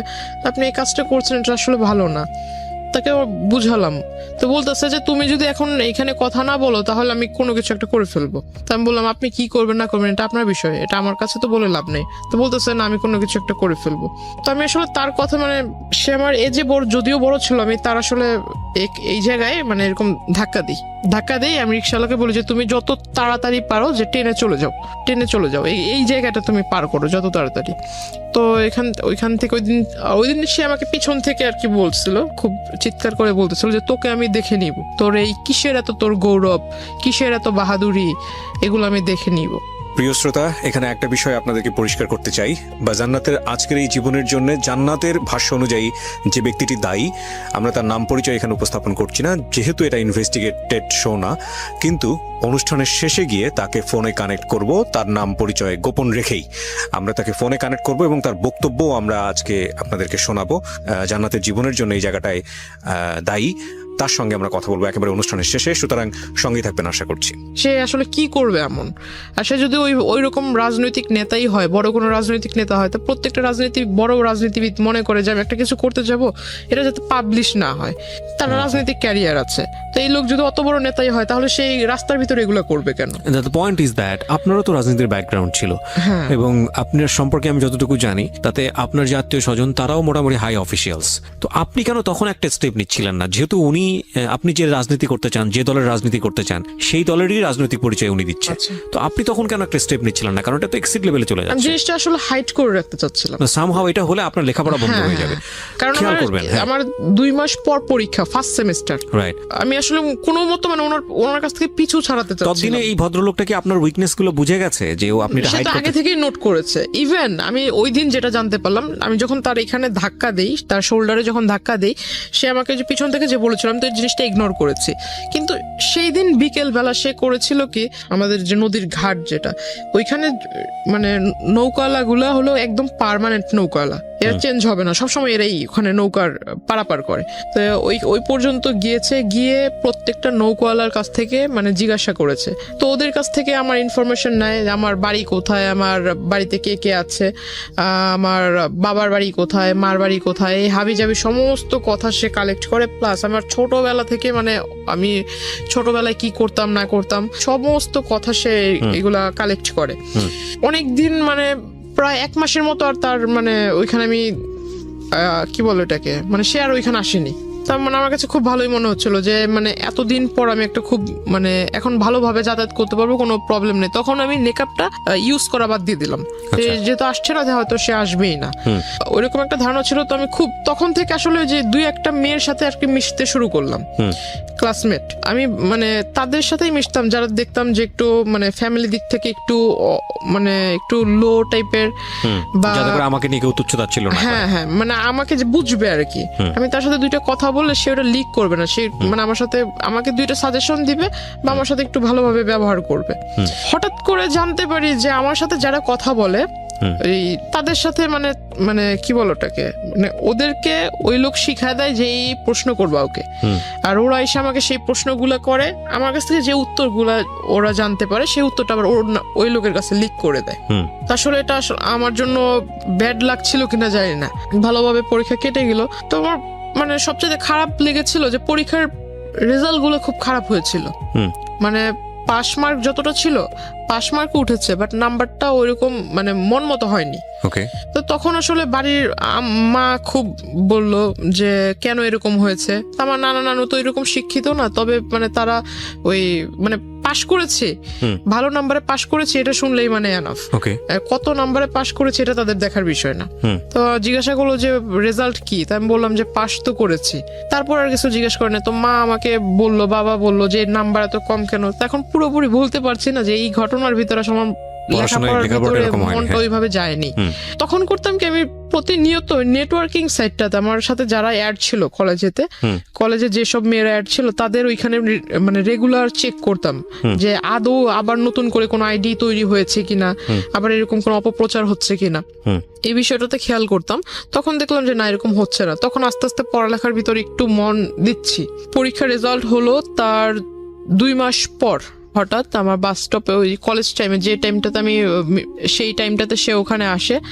আসার পর আমাকে মানে ডিরেক্টলি অফার করে যে আমি আসলে তোমাকে বলতে পারিনি, এতদিন তোমার সামনে আসেনি ঠিক, কিন্তু দূর থেকে তোমাকে দেখেছি। হঠাৎ আমাকে বলে ফেললো তোমার বাড়ি অমুক জায়গায়, তুমি এভাবে বাড়িতে যাও, ওই নদী ক্রস করতে হয়, নৌকা পারাপার করতে হয়, অমুক বাড়ির পরে তোমার বাড়ি। টোটাল একটা কাগজের ভিতরে মানে যে জায়গা জমি নিয়ে যারাই করে তারা যে ম্যাপ আঁকায় না, রাস্তার ম্যাপ তৈরি করে, এরকম সে আমাকে একদম কলম দিয়ে রাস্তা আঁকায় এটাকে একদম দেখায় দিচ্ছে যে এই নদী পার হওয়ার পর অমুক রাস্তা থেকে এই রাস্তা থেকে সেই রাস্তা, মানে দুনিয়ার যত খোঁজ নেওয়া দরকার ছিল সমস্ত একটা পেজের ভিতরে সে আমাকে লিখে দিল। আমি দেখে আসলে অবাক হয়ে গেলাম। বলতেছে যে এনি টাইম আমি তোমার বাসায় যেয়ে মানে প্রপোজাল দিব। আমাকে এইভাবে বলতেছে 400-500 লোক নিয়ে যাব, এখন এদেরকে বসার মতো জায়গা তো দেওয়ার মতো আছে কিনা, বা এদের খাবার টাবার মানে দেওয়ার মতো অ্যাবিলিটি আছে কিনা, নাকি আমি নিয়ে যাব খাবার, এইভাবে বলছে। আমি বললাম যে আপনি আসলে মানে ওই যে আমাদের ওখানে বলে যে যার বিয়ে তার খবর নাই পাড়াবসি ঘুম নাই, এই কথাটা তাকে আমি বললাম। তো আমি বললাম যে আপনার কাছে সবকিছু কি মজা মনে হয় নাকি, বাস্তবতা বলতে কি কিছুই নেই। তো এই কথাগুলো বলার প্রেক্ষিতে সে আসলে আমাকে জাস্ট বললো যে তোমাকে বলেছিলাম না যে তোমার এত কিসের গৌরব বা তুমি এত কিসের অহংকার করো, কিসের পাওয়ারে আমার সাথে আমাকে অ্যাভয়েড করতেছো, এটা আমি দেখায় দিব। আর আমি কি, তুমি যে আমাকে বললা যে আমি ভণ্ডামি করছি, এটাও আমি দেখায় দিব। তো সে আসলে ওইখানে হঠাৎ একদিন মানে এই পাঞ্জাবি টাঞ্জাবি পরে কোটি টুটি পরে আমার বাড়িতে হাজির। দুপুর আনুমানিক 3টা বিকেলই বলা চলে, আপনার বাসাতে, হ্যাঁ 3টার দিকে। শুধু বাড়িতে যখন ঢুকবে, আমার যেহেতু রাস্তার পাশে ঘর, চিকন রাস্তা ছিল, রাস্তার পাশে ঘর, বাহির থেকে বলছে যে আমি আসছি, এভাবে বলতেছে যে আমি আসছি। এখন আমার নানা তাকে জিজ্ঞাসা করতেছে ভাই আপনি কে, আপনি মানে কোথা থেকে আসলেন, আপনি কার ঘরে ঢুকবেন বা কাকে চাচ্ছেন, এরকম কিছু একটা। যেমন নানা একটু সোজা টাইপের মানুষ, সে জিজ্ঞাসা করতেছে কার ঘরে যাবেন, কাকে চাচ্ছেন, খুঁজতেছেন কাকে। সে আমার ছবি আমার নানাকে দেখাইছে। দ্য পয়েন্ট ইজ দ্যাট যে এতদিন ধরে আপনি গোপন করলেন যাতে করে ফ্যামিলিতে লোকটা না আসে, আপনার লেখাপড়া যাতে বন্ধ না হয়, যেমন ফ্যামিলিতে ঢুকবে, এবং শেষ পর্যন্ত কিন্তু সেটাই হচ্ছে। এগুলো একটু খেয়াল রাখবেন। আমি কেন বলছি যে জায়গাটিতে আমরা আসলে ফোকাস করতে চাই সেটা নিয়ে কোনো বিতর্ক থাকবে না। উনি যেগুলো বলছেন সেগুলো কতটুকু সত্য কতটুকু মিথ্যা সেটা নিয়ে বিতর্ক থাকতে পারে, cause this show is not investigative show. কিন্তু যেইটা পরিণতি সেটা নিয়ে তো কোনো বিতর্ক নাই। পরিণতিটা কেন হলো সেটাও বলবো আপনাদেরকে শেষের দিকে গিয়ে। যারা শুনছে তারা হয়তো বলবে যে এই ঘটনাটা মানে যেহেতু এখানে ওই দ্বিতীয় পক্ষ নেই, সো সেই হয়তো মানে যা বলছে নিজের ভালোটা বলতেছে, কিন্তু যে দ্বিতীয় পক্ষ তারও তো এখানে ভালো থাকতে পারে, নিজের মানে খারাপটা গোপন রাখতেছে। আসলে এরকম কিছুই না। যারা শুনতেছেন আমি তাদের উদ্দেশ্যে বলবো যে আমি আসলে আমার লাইফে যেটা আমি ফেস করেছি এমনটা যাতে অন্য কারোর সাথে না ঘটে, এটা একটা মানে অ্যালার্ট করা হচ্ছে। সেটা তো আমাদের অনুষ্ঠানের উদ্দেশ্য। এবং আমরা সবসময় যেটা বলি যে দুই পক্ষ থাকলে এখানে বিষয়টা অন্যরকম হতো, এবং যাকে নিয়ে বলা হচ্ছে তার পরিচয় আমরা এখানে রিভিল করিনি, এটা আমাদের অনুষ্ঠানের জায়গা থেকে করিনি। কিন্তু এটা উনি ব্যক্তিগতভাবে করবেন কি করবেন না বা অন্য কোথাও হয়েছে কিনা সেটা নিয়ে আমাদের কোনো দায় নেই। কিন্তু আমাদের উদ্দেশ্যটা আসলে ওনার জীবন কি হয়েছে, কেন হয়েছে, সেই প্রেক্ষাপটটাকে আপনাদের সামনে তুলে ধরা, কাউকে হেয় করা, কাউকে নিয়ে আলোচনা সমালোচনা করা আমাদের উদ্দেশ্য না। এবং দিন শেষে আপনার জীবনটা যাতে এরকম না হয় সেজন্য আপনি কি স্টেপটা নেবেন সেই লার্নিংটা দেওয়া। ওকে, সো আমরা এইভাবে আগাতে চাই। জি, তারপর কি হলো? বাসায় আসলো? হ্যাঁ, সে বাসায় আসলো। তো বাসায় এসে ঢুকে মানে আমার মাকে মানে প্রথমেই আমার মার পায়ে ধরে মানে আমার সালাম তো মনে করে হয় ফেলছে। আপনার মায়ের বয়স ওনার বয়সের চেয়ে কম হবে। আমার ওনার মেয়ের বয়সের মেবি আমার মা। তো যাই হোক, আমার মার পায়ে ধরে সালাম করে ফেলছে। তো আমার মা মানে এমনিতে একটু রাগী, কারণ পুরুষ মানুষের সামনে সে আসে না। তো আমার মা খুব রেগে গেছে, মানে যে আপনার আমাদের ওখানে বলে শলা, আসলে এটা বলা ঠিক হবে কিনা জানি না, তবু যেটা ঘটেছে আমি বলি। তো আমার মা আসলে শলা নিয়ে আসছে হাতে করে, মানে খুব রেগে গেছে যে আমার পায়ে টাচ করলো কেন এই লোক। তার মানে জানতো যেহেতু আগে থেকে, সুতরাং আপনার মা না, আমার মাকে তো আমি ছবি টবি আগেই দেখাইছি, আর সেই লোক চলে আসছে। আর আমি ততক্ষণ অবধি মানে নানার কাছ থেকে শুনছি অন্য ঘরে, মানে মাত্র গোসল করে এসে ঘরে ঢুকছে, আর ওই টাইমে বাইরে থেকে কিন্তু সাউন্ড পাইছে, সে বলতেছে আমি আসছি। এইটা শুনে মানে একটু মনের ভিতরে যেটা ধুক ধুক করতেছে আমার। আমি বলতেছি যে এই লোক যদি এখন বাড়িতে মানে আগে পরে সবকিছু বলে, আমি তো আসলে লেখাপড়াটা বুঝি আজকেই আমার শেষ, আর যাইতে পারবো না। আমার মাথা একদম বই টই সব একদম পুড়ে ফেলবে। তো আমি অন্য ঘরে বসে শুধু চুপচাপ মানে ভাবতেছি যে আসলে কি বলবো। বাড়ির লোকের কাছে যখন এই লোকটা তার মতো করে বলবে, বাড়ির লোক আমাকে যখন জিজ্ঞাসা করবে আমি তখন কি করব। তখন ওই লোকের সামনে আমার মা শলা নিয়ে আসে, মানে তাকে দেখাইতেছে শলা দিয়ে বাড়ি মারবে, মানে ঝাঁটা। হ্যাঁ, ওই শলা দিয়ে বাড়ি মারবে। তো ওই লোক বলতেছে যে মানে সে তার ইশারা বোঝে না, ইশারার কথা তো আর বোঝে না ওই লোক। আপনার মা সম্পর্কে তো জানতো যে উনি? না, এগুলো জানতো। ও একেবারে জানতো না। আচ্ছা। তো ওই মানে সে তো ইশারা ভাষা বোঝে না, সে বলতেছে মানে হাত দিয়ে দেখাইতেছে যে আমি ওইরকম কেউ না, আমি আপনাদেরই পরিচিত, আপনাদেরই ওই কি বলে ওই আত্মীয় হব, এরকম কিছু একটা বলতেছে। তো আমার মা আসলে তো মানে মা তো রেগে আছে, হাতে নিয়ে মা বারবার বলতেছে তুই ঘর থেকে বেরো, ওকে, এরকমটা বলছে। তো আমি ওই ঘর থেকে আসলাম, আসার পর তাকে ডিরেক্ট সবার সামনে জিজ্ঞাসা করলাম যে আপনি এখানে কি করে, মানে অ্যাড্রেস পেলেন কোথায়? বলতেছে যে বললাম না আমার কাছে কোনো কিছু অসম্ভব না, আমি তো সবকিছু জানি, তোমার সম্পর্কে সমস্ত কিছু জানি। মানে আমি আসলে খুব হতভম্ব। আমার নানা একবার আমার দিকে তাকায়, আমার নানু একবার আমার দিকে তাকায়, আমি একবার তাদের দিকে তাকাই, মানে তারা আমাকে গিলটি ভাবতেছে। রাইট। আমি এখন মানে ভাবতেছি যে আসলে আমি যদি তাদের বাড়ির লোকেরে বলি, এরা কি আদৌ আমার কথা বিলিভ করবে? কোন দিক থেকে বিষয়টা নিয়েছে জানি না। তো নানা বাইরে এসে বলতেছে যে আমাদের বাড়িতে আজ পর্যন্ত যেই আসুক না কেন, সে যদি ফকিরও হয়, সে শুধু খালি হাতে মানে খালি মুখে যায়নি। এখন এই লোকটা যখন ভাতের কথা বলে ফেলছে, আর দুপুরের টাইম, আমরা এখন কেউ খাই নেই, তো ঘরে আমার মাকে জিজ্ঞেস করতেছে ভাত আছে কিনা। তো আমার মা আসলে বিষয়টা কি ভাবছে জানি না, ফ্রিজ থেকে পচা ভাত দিছে। আর তখন ফ্রিজে খুলছে, ফ্রিজের ভিতরে যে মাংস টাংস আছে এটার সেন্ট আবার উনি পাইছে, যেহেতু খাটে বসা ছিল, উনি সেন্ট পাইছে যে ফ্রিজের ভিতরে মাংস আছে কিন্তু অথচ আমাকে পচা ভাত দিছে। তখন উনি বলতেছে যে আমাকে ওই কাঁচামরিচ দেন অনেকগুলা আর পেঁয়াজ দেন। তো আমার মা ওই পেঁয়াজ টেয়াজ ছুলে টুলে নেই, ওইভাবে আইনা একদম তার খাটের ভিতরে ফেঁকে মারছে। তো সে আসলে দেখলাম আসলে মানুষ নির্লজ্জ হলে কতটুকু নির্লজ্জ হতে পারে, মানে বলা নাই কওয়া নাই, সে হুট করে একজনের বাসায় আসলো, সে নিজে থেকে ভাত চাইলো, ভাত মানে তাকে যে মানুষ এতটা মানে তাকে দেখে এতটা খারাপ বিহেভ করতেছে, তারপর সে উঠে যাচ্ছে না, সে ওখানে বসে আছে, সে ওই ভাতগুলো খেয়েছে। খাওয়ার পর আমার নানাকে বলতেছে ভাই একটা কাগজ থাকলে কাগজ আমাকে দেন। তো পরে আমার নানা কাগজ এনে দিল, কাগজ এনে দেওয়ার পর সে লিখে দিল। আমার মাকে বলতেছে যে আপনার মেয়ে খুব ভালো, আপনার মেয়ে খুব মানে আপনার মেয়ের ভাগ্য খুব বড় হবে, আপনার মেয়ের ভবিষ্যৎটা খুব উজ্জ্বল হবে, আর যদি আপনি আপনাদের অনুমতি হয় তাহলে ও আমাদের দলে আসবে, দলে আসার পর দলের কাজ করবে, দলীয় কাজ করবে, তার ফলে আপনারা সবাই খুব ভালোভাবে থাকবেন, এরকম কিছু একটা বলতেছে। তো আমার মাকে যখন লিখে ওটা দিছে, আমার মা একদম কাগজ মানে যেটা কি বলে মানে হ্যাঁ ওর দুমড়ে মুছে ওর মুখের ভিতর মারছে। তারপর আমি ওনাকে মানে বাধ্য হই ওনার কলার ধরে বের করতে। তারপরও সে মানে তখন তার যে আমি একটা পুরুষ মানুষ, আসলে যে কোনো পুরুষ মানুষের কলার ধরে সে রাখবে, রাইট, কিন্তু আসলে তার তখন মুখের ভিতর হাসি ছিল, রাগ ছিল না। আমি যে তার সাথে মানে এরকম খারাপ আচরণ করছি, যদি আপনাকে বিলিভ করি তাহলে এটা বলতে হবে যে সে তো জেনেই আসছে তার সঙ্গে এরকম ব্যবহার হবে, সো হি নোজ এভরিথিং। দাবার গুটির চালটা কি হয়? দাবার গুটিতে চালটা হচ্ছে যে আমি যে চালটা দিব, এই চালের পরে কি চাল দিতে পারে সে 8টা 10টা অল্টারনেটিভ যে ভাবতে পারে, সে সবচেয়ে ভালো খেলে। মানে নিয়মটা হচ্ছে এটাই দাবা খেলার। প্রত্যেকটা মানুষের লাইফ স্টাইলে কিন্তু এরকম, ও যেখানে এসছে সম্ভাব্য আচরণ কি হতে পারে আপনার ফ্যামিলি থেকে, ও সবকিছু হিসাব করে এসছে এবং ও মেন্টালি সেট হয়ে এসছে, যদি আপনাকে বিশ্বাস করি, এবং ওর কমন পড়ে গেছে, তো কমন পড়ে গেছে তো রিয়াক্ট করবেন, এটা খুব স্বাভাবিক। তো ওখান থেকে উনি যখন বের হয়ে চলে যায়, হঠাৎ করে মানে উনি যে বাসায় গিয়েছে বা অন্য কোথাও গিয়েছে, গিয়ে সারেনি, সে আমাকে হঠাৎ করে মেসেজ দিয়েছে আমার নাম্বারে। মেসেজে লিখেছে যে আমি আসলে জানতাম না তোমার বাবা মা এরকম, দেখে খুব কষ্ট হলো, আমি আসলে মানে খুব অনুতপ্ত তাদেরকে দেখে, তাদের এই বিষয় দেখে। বাবা তো নাই, বাবা তো তখন বাসায় নাই। না বাবা মার সম্পর্কে তো সেটা আগে থেকেই জানে, কিন্তু আয়েশা তো দেখছে আমার মাকে। আচ্ছা, বাবা কখন, তো বাবা তখন কোথায়? বাবা তখন বাসায় ছিল না। বাসায় মানে আপনাদের সঙ্গেই থাকতো বাবা? বাবা আমাদের সঙ্গে থাকতো। বাবার সঙ্গে থাকতো বাবা বলতে কিচ্ছু জানে না? বাবা সঙ্গে থাকতো বলতে আপনার সপ্তাহে 7 দিনের ভিতরে বাবা আমাদেরকে সময় দিত 3 দিন, আর 3 দিন সময় দিত ওখানে। আচ্ছা আচ্ছা, যাওয়া আসার মধ্যেই থাকতো। তো আপনি বাবার সঙ্গে এত ফ্রি ছিলেন, বাবাকে বিষয়টা জানাতে? বাবাকে এইসব বিষয় তো কখনো, বাবার সাথে আমার মানে বাবা আদর করতো, এটা ঠিক আছে, আমি তো প্রথমেই বলেছি যে আমার আম্মুর সাথে আমি ফ্রি ছিলাম, বাবার সাথে এইসব বিষয়ে কখনো না কোনো বিষয়ে আলোচনা হতো না। ওকে, ঠিক আছে। তো আমি বললাম যে আপনি যেটা করেছেন আসলে কাজটা, আমার বাড়ির লোক এখনো অব্দি আমাকে এই পর্যন্ত কিছু বলেনি, রাত হলে দেখা যাবে যে আসলে কি হয়, কারণ এই জিনিসটা যদি আমার মা এখনো অব্দি আমার সাথে রেগে আছে, মা কথা বলতেছে না, আর মাও আমাকে ডাউট করতেছে। ডাউট করাটা স্বাভাবিক, কারণ একটা লোক এইভাবে আমরা কিভাবে নিজেরাও আসবে? করছি, টু বি অনেস্ট, আমরা নিজেরাও করছি। তো আসলে এই লোকটা কিভাবে বাসায় আসবে, আমার যদি রেসপন্স না পাই কিভাবে বাসায় আসলো, এটা একটা প্রশ্ন থেকে যাবে। কিন্তু আসলে এটা ঘটেছে।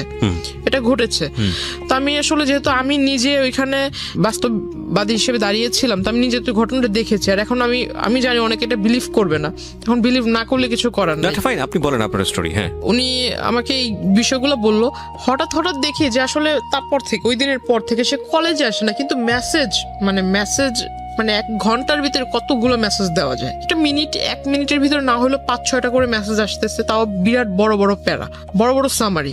আমার জন্য সে এই চিন্তা করছে সারা রাত ভরে, আমার জন্য এটা ভাবে, মানে আমার বাবা মা এরকম, আমার ভবিষ্যৎ কেমন হবে। এই লোকটা যে আপনাকে কন্টিনিউয়াসলি পোক করে যাচ্ছে, আপনি তো তার সাথে এক ধরনের সম্পর্ক আছেই, আপনার বলা চলে যে উনি আসছে কথাবার্তা বলতে, আপনি বাধ্য হচ্ছেন, ফ্যামিলি পর্যন্ত ঢুকে গেছে। আপনার কখনো মনে হয়নি লোকটা সম্পর্কে আপনার একটু খোঁজ নেওয়া উচিত তখন পর্যন্ত? আমি তার সম্বন্ধে আসলে মাথা ঘামাইতেই চাই না, তাকে যতটা মানে আর্লি পসিবল হয় যে তাকে আমার এই বিষয়গুলো থেকে দূরে রাখা। তো মানে আমি সবসময় যেটা ভেবেছিলাম যে বাড়ি পর্যন্ত যেহেতু এসে গেছে, তো এর আসলে যত তাড়াতাড়ি দূরে রাখা যায়। আর আমি ভাবছিলাম যে আসলে আমার এই প্রথম সেমিস্টার তো হয়ে গেছে, সামনে আরেকটা সেমিস্টার আসবে, 2nd সেমিস্টার যদি দিতে পারি, আল্লাহ করে আমার 1st ইয়ারটা যদি চলে যায়, আর এর ভিতরে যদি এই লোক ব্যাঘাত না ঘটায়, তাহলে আমার আসলে মানে 2nd ইয়ারটা আমি কোনো মতো এখান থেকে এখান থেকে শেষ করতে পারলাম, বাইরে শিফট হয়ে যাব, এরকম একটা প্ল্যান ছিল। আসলে আমি তো ওই লোকের কাছ থেকে নিজেকে ছুটাতেই পারতেছি। মানে বিষয়টা হচ্ছে এরকম যে যেভাবেই পারি না কেন, মানে শুধু লেখাপড়াটা কমপ্লিট করি, কারণ ওনাকে ঝামেলায় ফেললে আমি নিজেও ঝামেলায় পড়ে যাব। ওকে, এরকম করতে করতে সে আসলে ওই সামনে আসে না, কিন্তু এরকম মেসেজ দিতে থাকে যে আমার এই বাবা মার মানে এরকম হাবিজাবি নানান কিছু বুঝায়, যে তোমার লেখাপড়া আসলে বাবা মা এরকম, লেখাপড়া করো কিভাবে, কে গাইড করে, এরকম নানান কথা। এক পর্যায়ে দেখলাম যে সে এমন কিছু মেসেজ দিচ্ছিল যেটা আসলে মেসেজ দেখে মানে তাকে অবিশ্বাস করার কারণ নাই যে সে ভালো মানুষ। মানে কিরকম? মানে লেখাপড়ার মানে তোমার বাবা মা এরকম, তুমি যদি কিছু না মনে করো, আমি যেহেতু তোমাকে প্রথমে অন্য সবার কাছে পরিচয় দিয়েছি দাদু হিসেবে, তো আমি ওই দিক থেকে তোমাকে দেখবো, প্লাস তোমাকে গাইডটাইডও করবো, কারণ আমি নিজেও মাস্টার্স কমপ্লিট করা লোক। তো আমি ভাবলাম মাস্টার্স কমপ্লিট করা লোক যে তার মানে অনেক শিক্ষিত।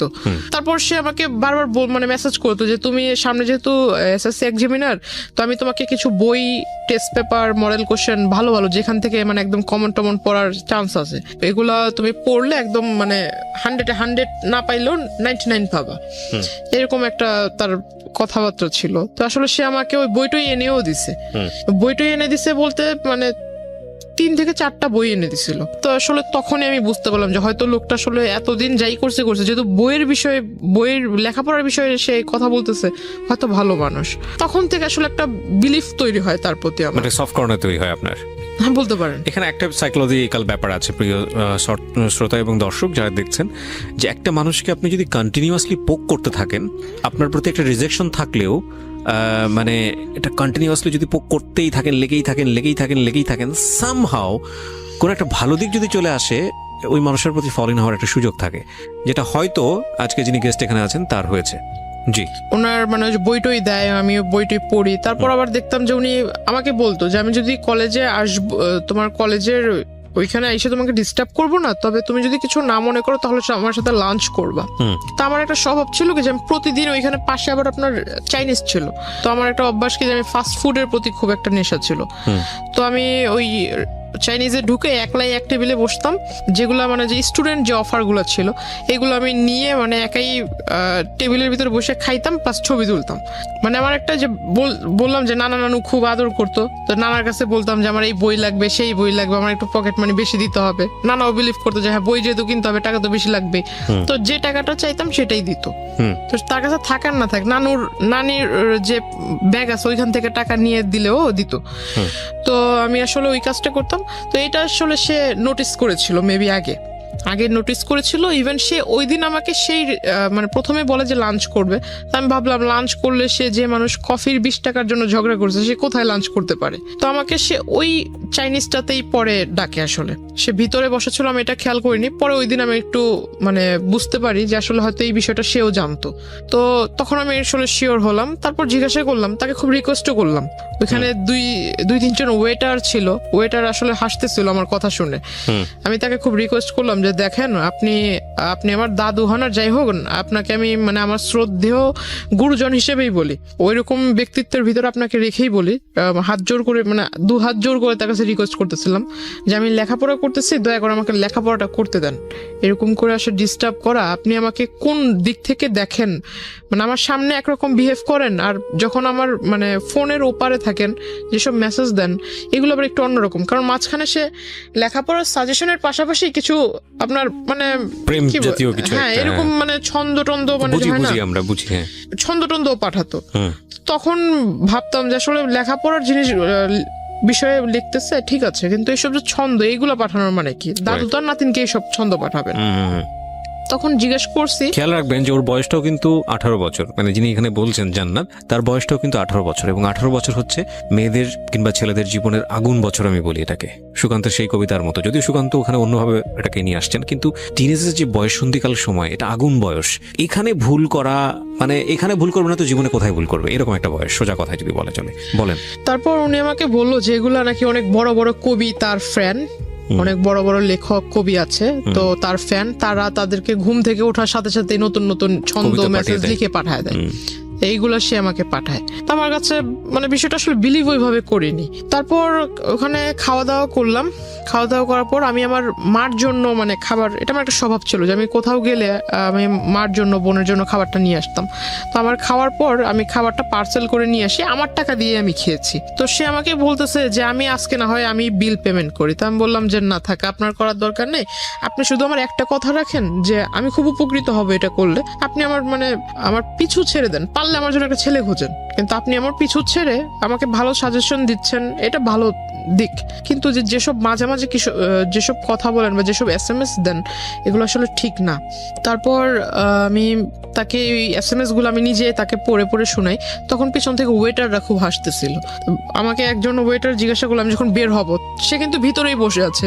সে ভিতরে বসে আছে বিকজ সে, আমার প্রশ্ন হলো যে এতদিন যে সে আমার সম্পর্কে খোঁজ নিয়েছে, সে যেহেতু জানে যে আমি ওই চাইনিজে খাওয়া দাওয়া করেছি এর আগে বেশ কয়েকবার একা একা এসে, তাহলে তার ভিতরে হয়তো প্রশ্ন জাগতে পারে যে সে একটা মেয়ে একা একা চাইনিজে এসে কেন খাবে, হয়তো নিশ্চয়ই কারোর সাথে খেয়েছে, এমন প্রশ্ন সে জিজ্ঞাসা করতে পারে। বা সে কেন কি বলো ওটাকে মানে কেন খোঁজ নিল না যে আমি ওইখানে একা একা কি প্রতিদিনই রেগুলার এসে খাই বা কত টাকার খাই, এরকম কিছু একটা। এরকম না করে মানে সে ডিরেক্টলি ম্যানেজার মানে এগুলো আগে না করে ওই দিন যায় সে ম্যানেজারকে জিজ্ঞাসা করে।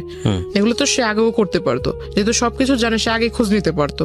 সে আমি চলে আসার পর ওই দিনই ম্যানেজারের কাছে যা জিজ্ঞাসা করে, সে করে কি মানে টাকা দেয়, টাকা দিয়ে মানে খোঁজ খবর নিবে আর কি, যে আমি এর আগে 2016 শুরুর দিক থেকে যে এই কয় মাসের ভিতরে সে কতবার এসেছে, আমার ছবি দেখায় কতবার এসেছে।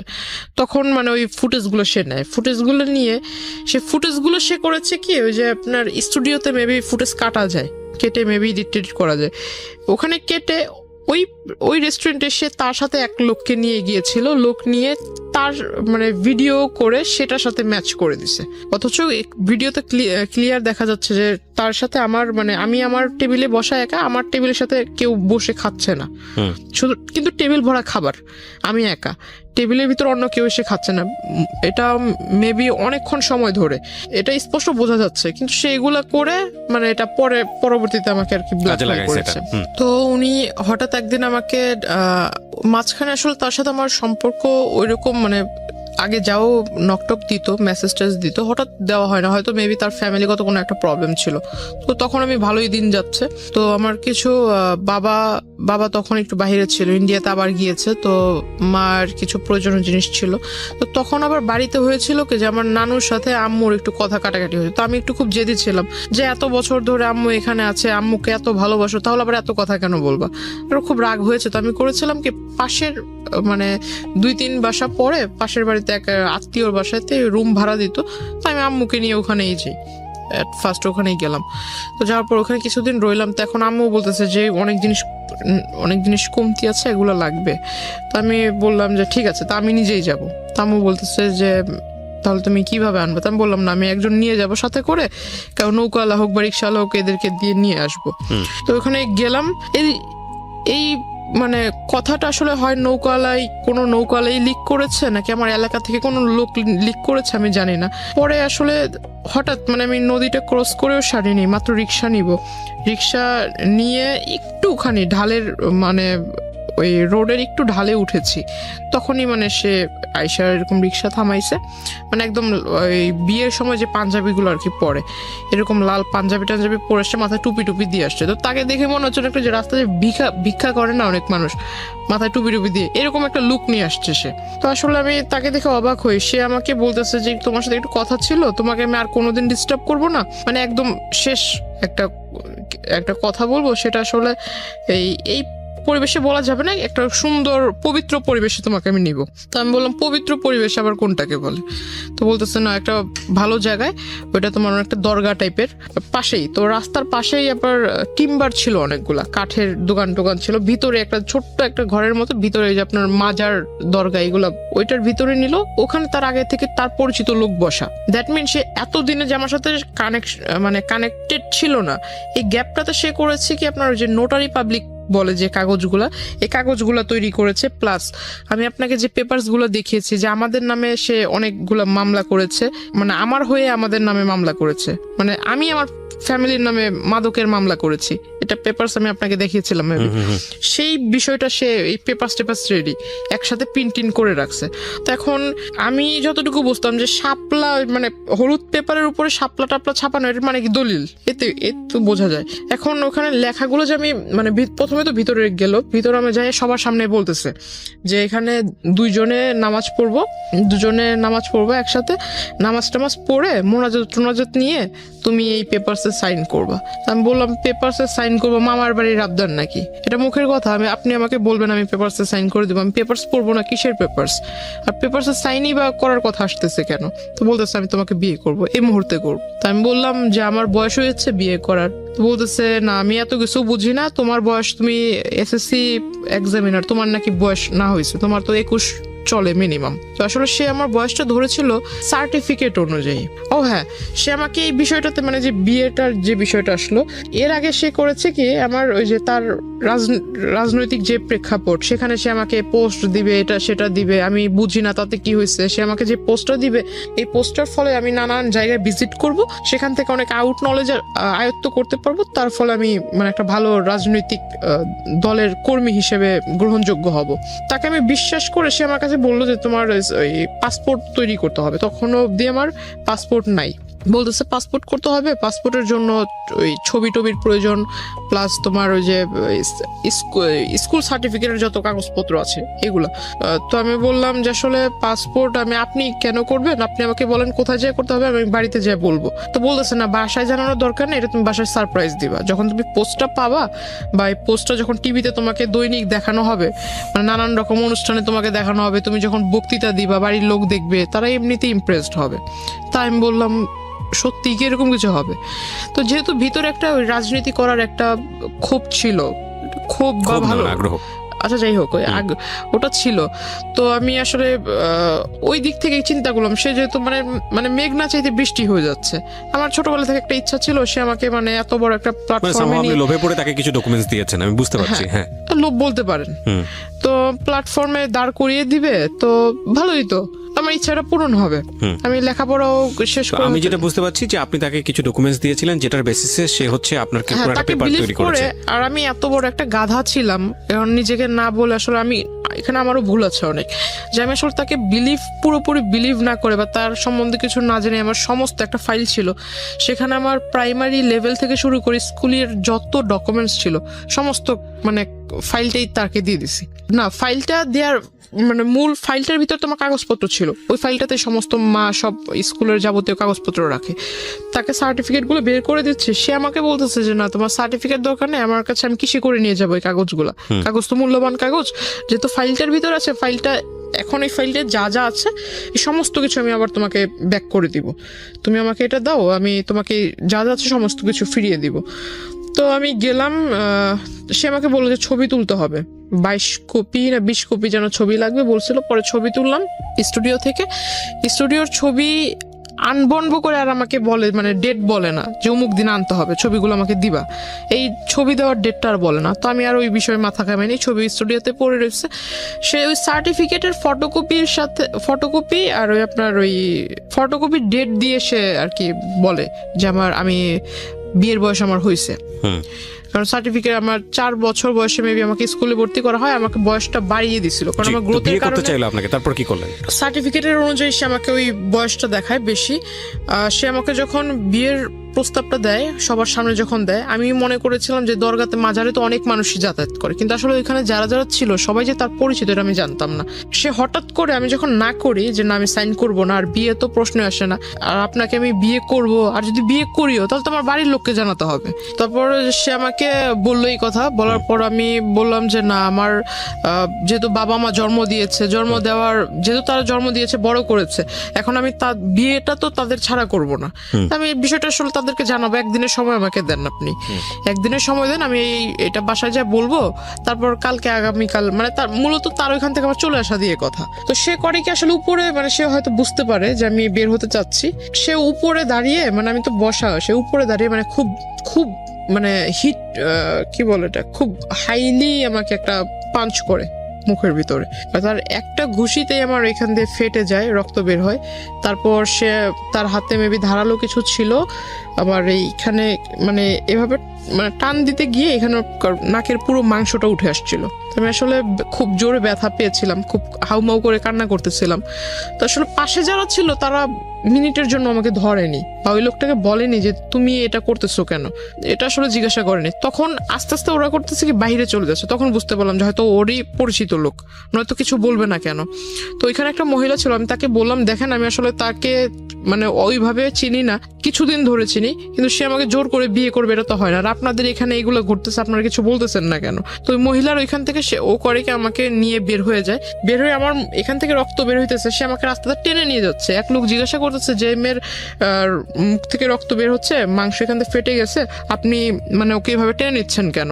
সে বলতেছে আমার মেয়ে আরেকজনের সাথে ভেগে যাচ্ছিল, ওরে ধরে নিয়ে আসছি, তোরে মারবো না কি করবো। সে মানুষের কাছে ওটা বলতেছে। সে যখন বলছে যে লোকটা জিজ্ঞাসা করছে সেই লোকটার আর বলার কিছু ছিল না, সে আমাকে নিয়ে গেল তারই পরিচিত এক।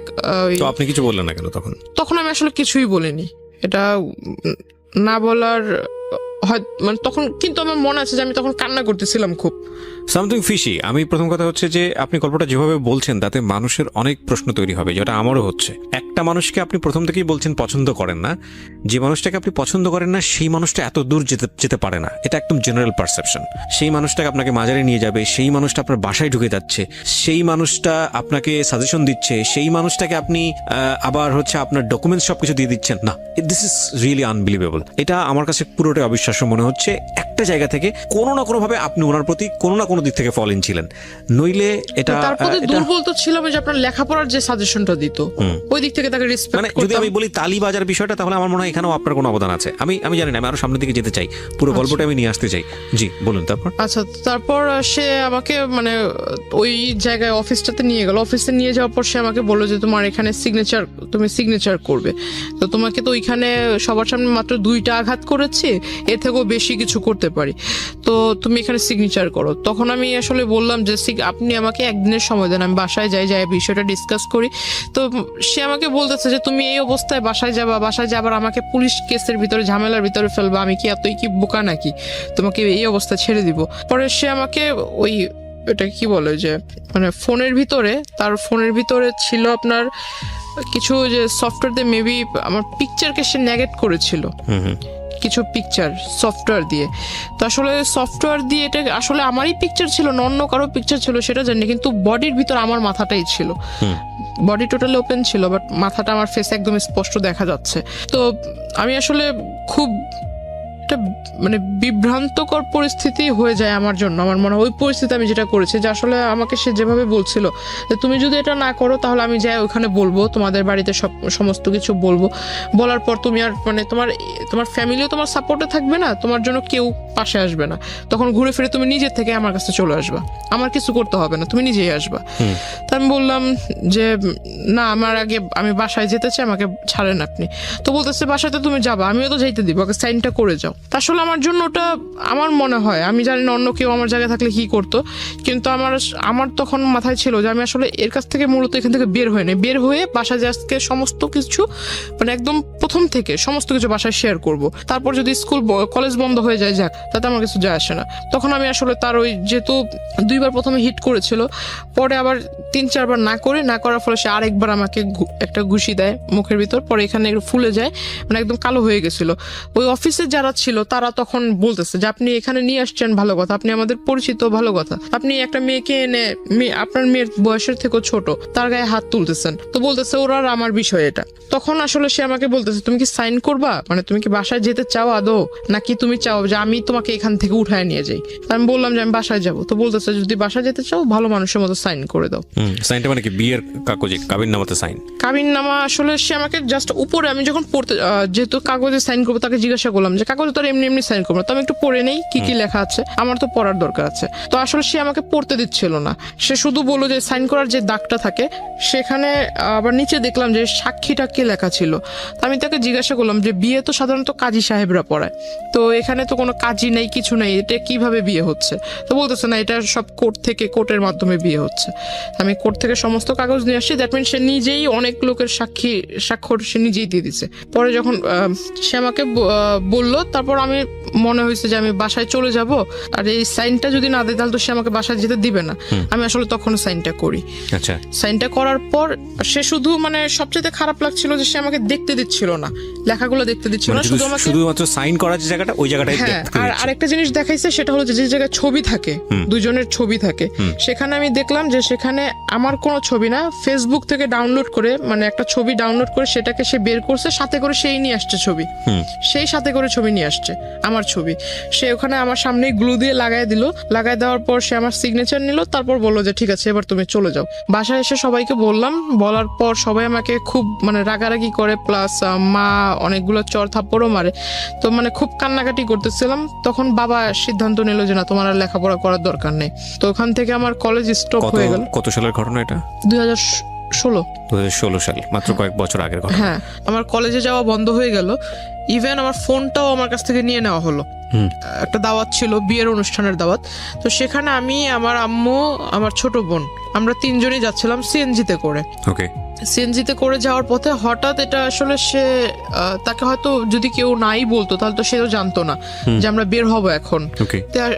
উনি করে কি যে আমাদের পিছন থেকে মানে গাড়িতে করে ফলো করে, উনি ফলো করার পর উনি ওইখান থেকে আমাকে নিয়ে যায়। আপনি যে বাসায় গিয়ে বলার পরে আপনার ফ্যামিলি থেকে লেখাপড়া বন্ধ করে দিল, হ্যাঁ। বাট আপনি যে সাইন করেছেন এত কিছু হয়েছে এগুলো এগুলো বলেছেন? বলেছি। বলার পরে তারা কি স্টেপ নিল? তারা আমাকে মানে একটু বাড়ির লোক যা করে আর কি, কি করেছে? গায়ে হাত তোলায়। সেটা আপনার উপর করেছে, হ্যাঁ। কিন্তু এটা তো যেহেতু আপনি সাইন করে আসছেন, এটা তো তখন পুলিশকে ইনফর্ম করা উচিত ছিল। সেটা করা হয়েছিল না হয়নি? সেটা ওরকম কোনো কিছু করেনি। না। দেখেন, মানে একটা কথা আছে, মানে আমার প্রতি আসলে সবাই মানে এমন হচ্ছিল যেন আমি তাদের কোনো ফ্যামিলি মেম্বার না, আমাকে এমন ভাবে মানে সবাই মনে করছিল যে আপনারই দোষ এটা। হ্যাঁ, রাইট। আমাদের এই গল্পের যে বিন্যাস বা যেভাবে আপনি এখানে উপস্থাপন করেছেন, এখানে অনেক মানুষই আপনার দিকে সন্দেহের তীর তুলবেন, এটা তোলার যথেষ্ট যুক্তিও আছে। সেগুলো নিয়ে আমি শেষের দিকে কথা বলবো। তার আগে আমি একটু জানাতে চাই যে দেখেন, ফলস কোথায় কোথায় হচ্ছে। ফ্যামিলিতে জানিয়েছে এরকম একটা ঘটনা ঘটে গেছে, আমি কিন্তু অনেকগুলো পেপারে সাইন করে এসেছি। তারপরে উচিত ছিল তাৎক্ষণিকভাবেই পুলিশের কাছে যাওয়া এবং গিয়ে এই ঘটনা বলা পুলিশকে। ওনারা কিন্তু সেটা করেননি। তখন পর্যন্ত ওনারা পুলিশ নিয়ে চিন্তা করেননি, কোর্ট নিয়ে চিন্তা করেননি। কিন্তু এই ধরনের ক্রেজিনেস যদি একটা মানুষ দেখায় কারোর প্রতি, তাহলে অবশ্যই প্রথমেই পুলিশকে সেটা ইনফর্ম করা উচিত।